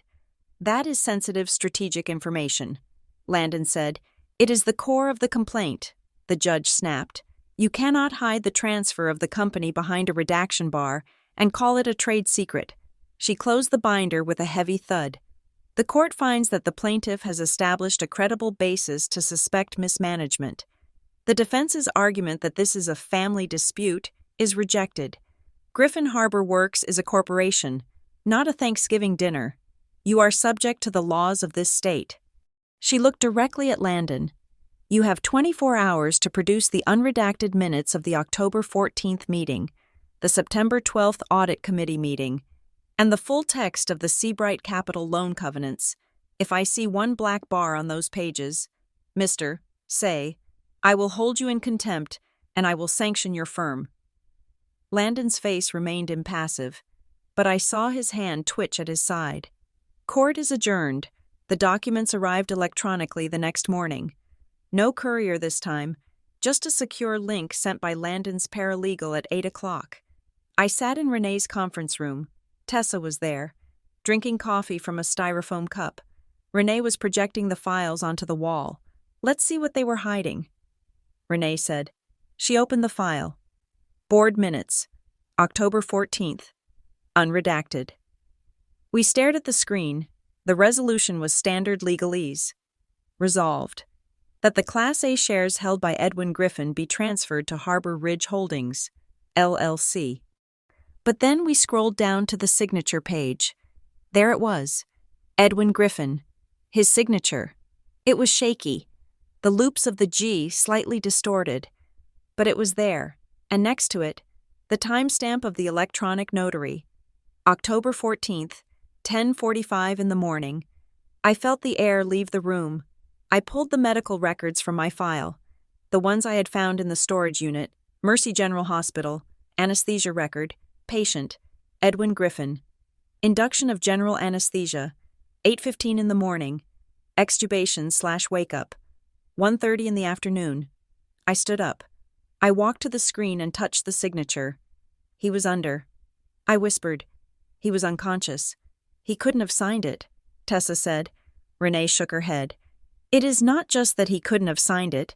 It means someone else signed it for him, or they forced his hand onto a tablet while he was waking up, or they used a saved digital signature without his consent. It is forgery, I said, and it voids the entire transfer. Brielle isn't the CEO. She never was. Renee turned to me. Her eyes were blazing. This is it. Alice, this is the kill shot. But we need him to say it. We need him to confirm he didn't authorize this. He is in the hospital. I said, then we go to the hospital. The cardiac wing of Mercy General was quiet. I told my mother I was coming to bring her a change of clothes so she would leave the room. She looked exhausted, her armor of perfection finally cracking. She took the bag and went to the cafeteria, leaving me alone with him. My father lay in the bed, looking small against the white sheets. The monitors beeped a slow, steady rhythm. Dad? I whispered. His eyes fluttered open. They were hazy, but when they focused on me, they sharpened with fear. Alice, he rasped, you shouldn't be here. Brielle, she will see you. I don't care about Brielle. I said. I pulled a chair close to the bed. I took his hand. It was frail, the skin like paper. I need you to tell me the truth. Dad, just this once. He looked away, staring at the ceiling tiles. I tried to save you, he whispered. That is all I ever wanted. I know, I said gently. I know about the Roe settlement. I know about the theft of the patent. I know you were paying her for years.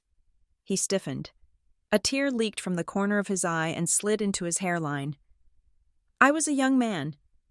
He said, I was ambitious. We were going to go under. I took the design. I thought I could pay them back later. But it never ends. Alice, the lie never ends. I reached into my bag and pulled out the printout of the signature page. Dad, look at this. He turned his head. He looked at the document. This is the transfer order. I said, it is dated October 14th, 10:45 in the morning. I watched his face. You were in surgery. Dad, you were under anesthesia. He stared at the signature. His own name. I don't remember signing this, he said. Did you give Brielle your digital key? I asked. Did you tell her to sign it for you? No, he whispered. He squeezed my hand, his grip suddenly desperate. No, I told her we had to wait. I told her I wanted to review the terms one last time. She was angry. She said the bank wouldn't wait. She signed it. Dad, I said, she forged your signature while you were on the operating table. He closed his eyes. The machine beeped faster. She came to me in recovery. He said softly, I was groggy. She told me it was done. She said, I handled it, Dad. You are safe now. But if you ever try to take it back, the Roe story comes out, and Alice goes down with the ship. He looked at me. She threatened to frame you. Alice, she said she would pin the embezzlement on you if I didn't stay quiet. That is why I pushed you away. That is why I acted like I hated you. I had to make you leave so she couldn't hurt you. I felt a sob rise in my throat, but I swallowed it down. He hadn't rejected me. He had been a hostage. I am not going down. Dad, I said, and neither are you. I stood up. I kissed his forehead. Where are you going? He asked. To the board meeting. I said, Alice, no, they have security. Let them have security. I said, I have the truth. The boardroom at Griffin Harbor Works was on the top floor. with a panoramic view of the gray Atlantic.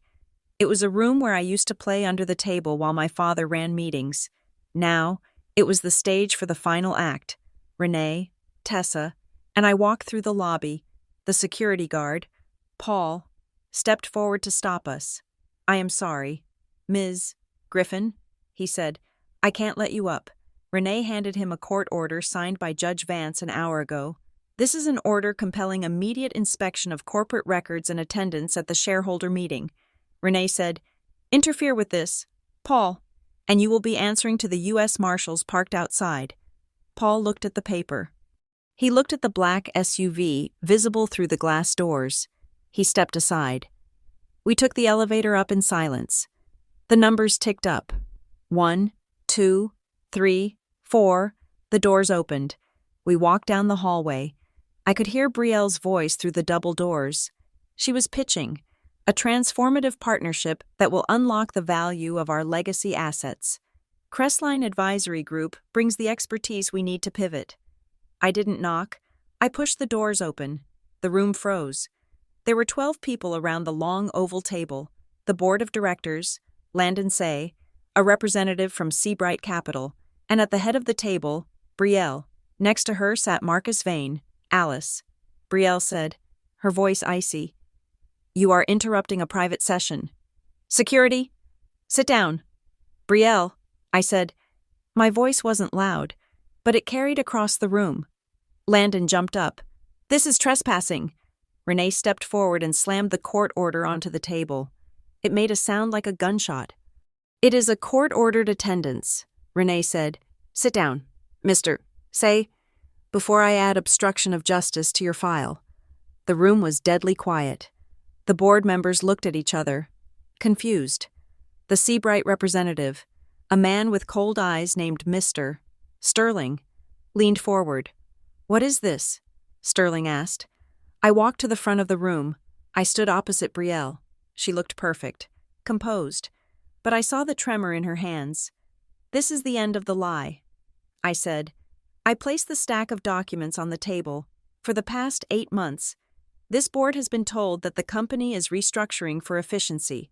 I said, "You have been told that Northspan Industrial Services is a consultant." I picked up the gate logs Tessa had brought.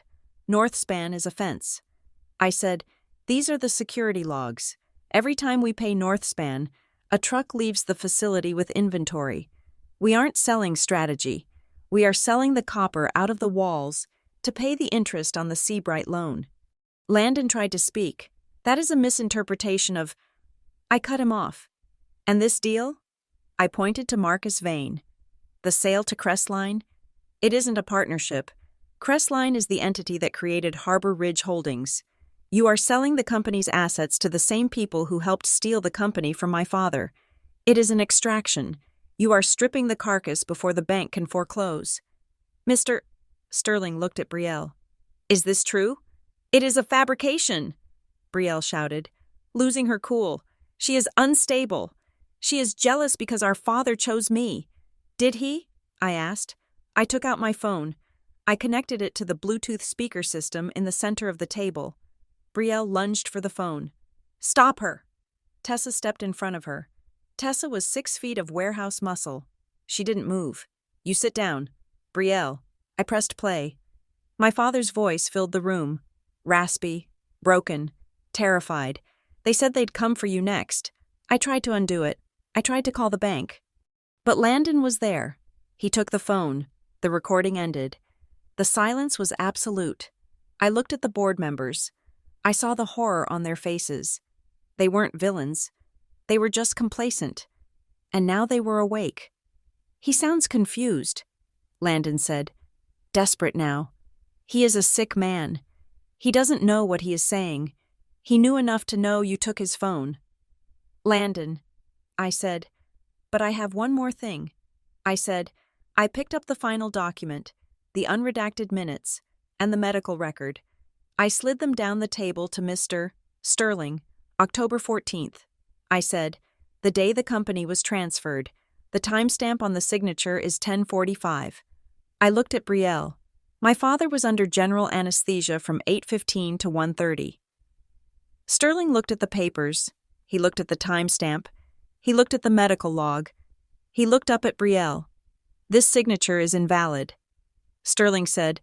His voice was flat. Final. He signed it later, Brielle stammered. He ratified it. It is dated 10:45, Sterling said. If he was unconscious, he couldn't sign. This is fraud. He closed the folder. The covenant is breached, Sterling said. The transfer of control was illegal. The collateral has been manipulated. He looked at Landon. Seabright Capital is exercising its right to immediate control of the board, and we will be contacting the district attorney. Brielle sank into her chair. The color was gone from her face. She looked at Marcus Vane, but Vane was already closing his laptop, distancing himself from the blast radius. I looked at my sister, the avenging angel, the CEO. You were never meant to inherit anything, I said softly, echoing the words she and my mother had used to break me. I turned to the board. My father is ready to cooperate, I said. We have a full package of evidence prepared for the SEC. We can save the company, but only if we cut out the rot. I looked at Landon. I suggest you call your own lawyer. Landon. You are going to need one. The aftermath wasn't a parade. It was a demolition. The police arrived 20 minutes later. They escorted Brielle and Landon out of the building. I watched from the window as my sister was placed in the back of a cruiser. She didn't look at me. She just stared straight ahead, her face a mask of shock. My mother was indicted 3 days later for her role in the consulting kickbacks. She took a plea deal to avoid prison, but she lost the house. She lost the club. She lost the prestige she had sold her soul to keep. My father never returned to the company. He retired for real this time, living in a small condo near the water. We are rebuilding our relationship. Slowly. It is built on scar tissue, but it is real. I didn't become CEO. I didn't want it. I gave the role to the one person who actually knew how to run the place. Tessa Moreland is the new interim CEO of Griffin Harbor Works. As for me, I went back to school, not for business, for law. I work with Renee Calder now. We specialize in corporate fraud. We help people who have been erased by their families, by their bosses, by the systems that think they can trim the fat without consequences. I sat on the dock one last time, looking out at the gray water of Harbor Point. The air still smelled of brine and diesel, but for the first time in my life, it didn't smell like decay. It smelled like a clean slate.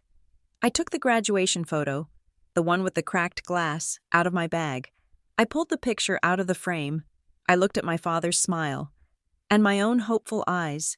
I folded it carefully and put it in my pocket. I wasn't the stable one. I wasn't the special one. I was the one who survived. Thank you so much for listening to The Heiress's Revenge. I hope you enjoyed Alice's journey from the betrayal at Harbor Point to her ultimate vindication.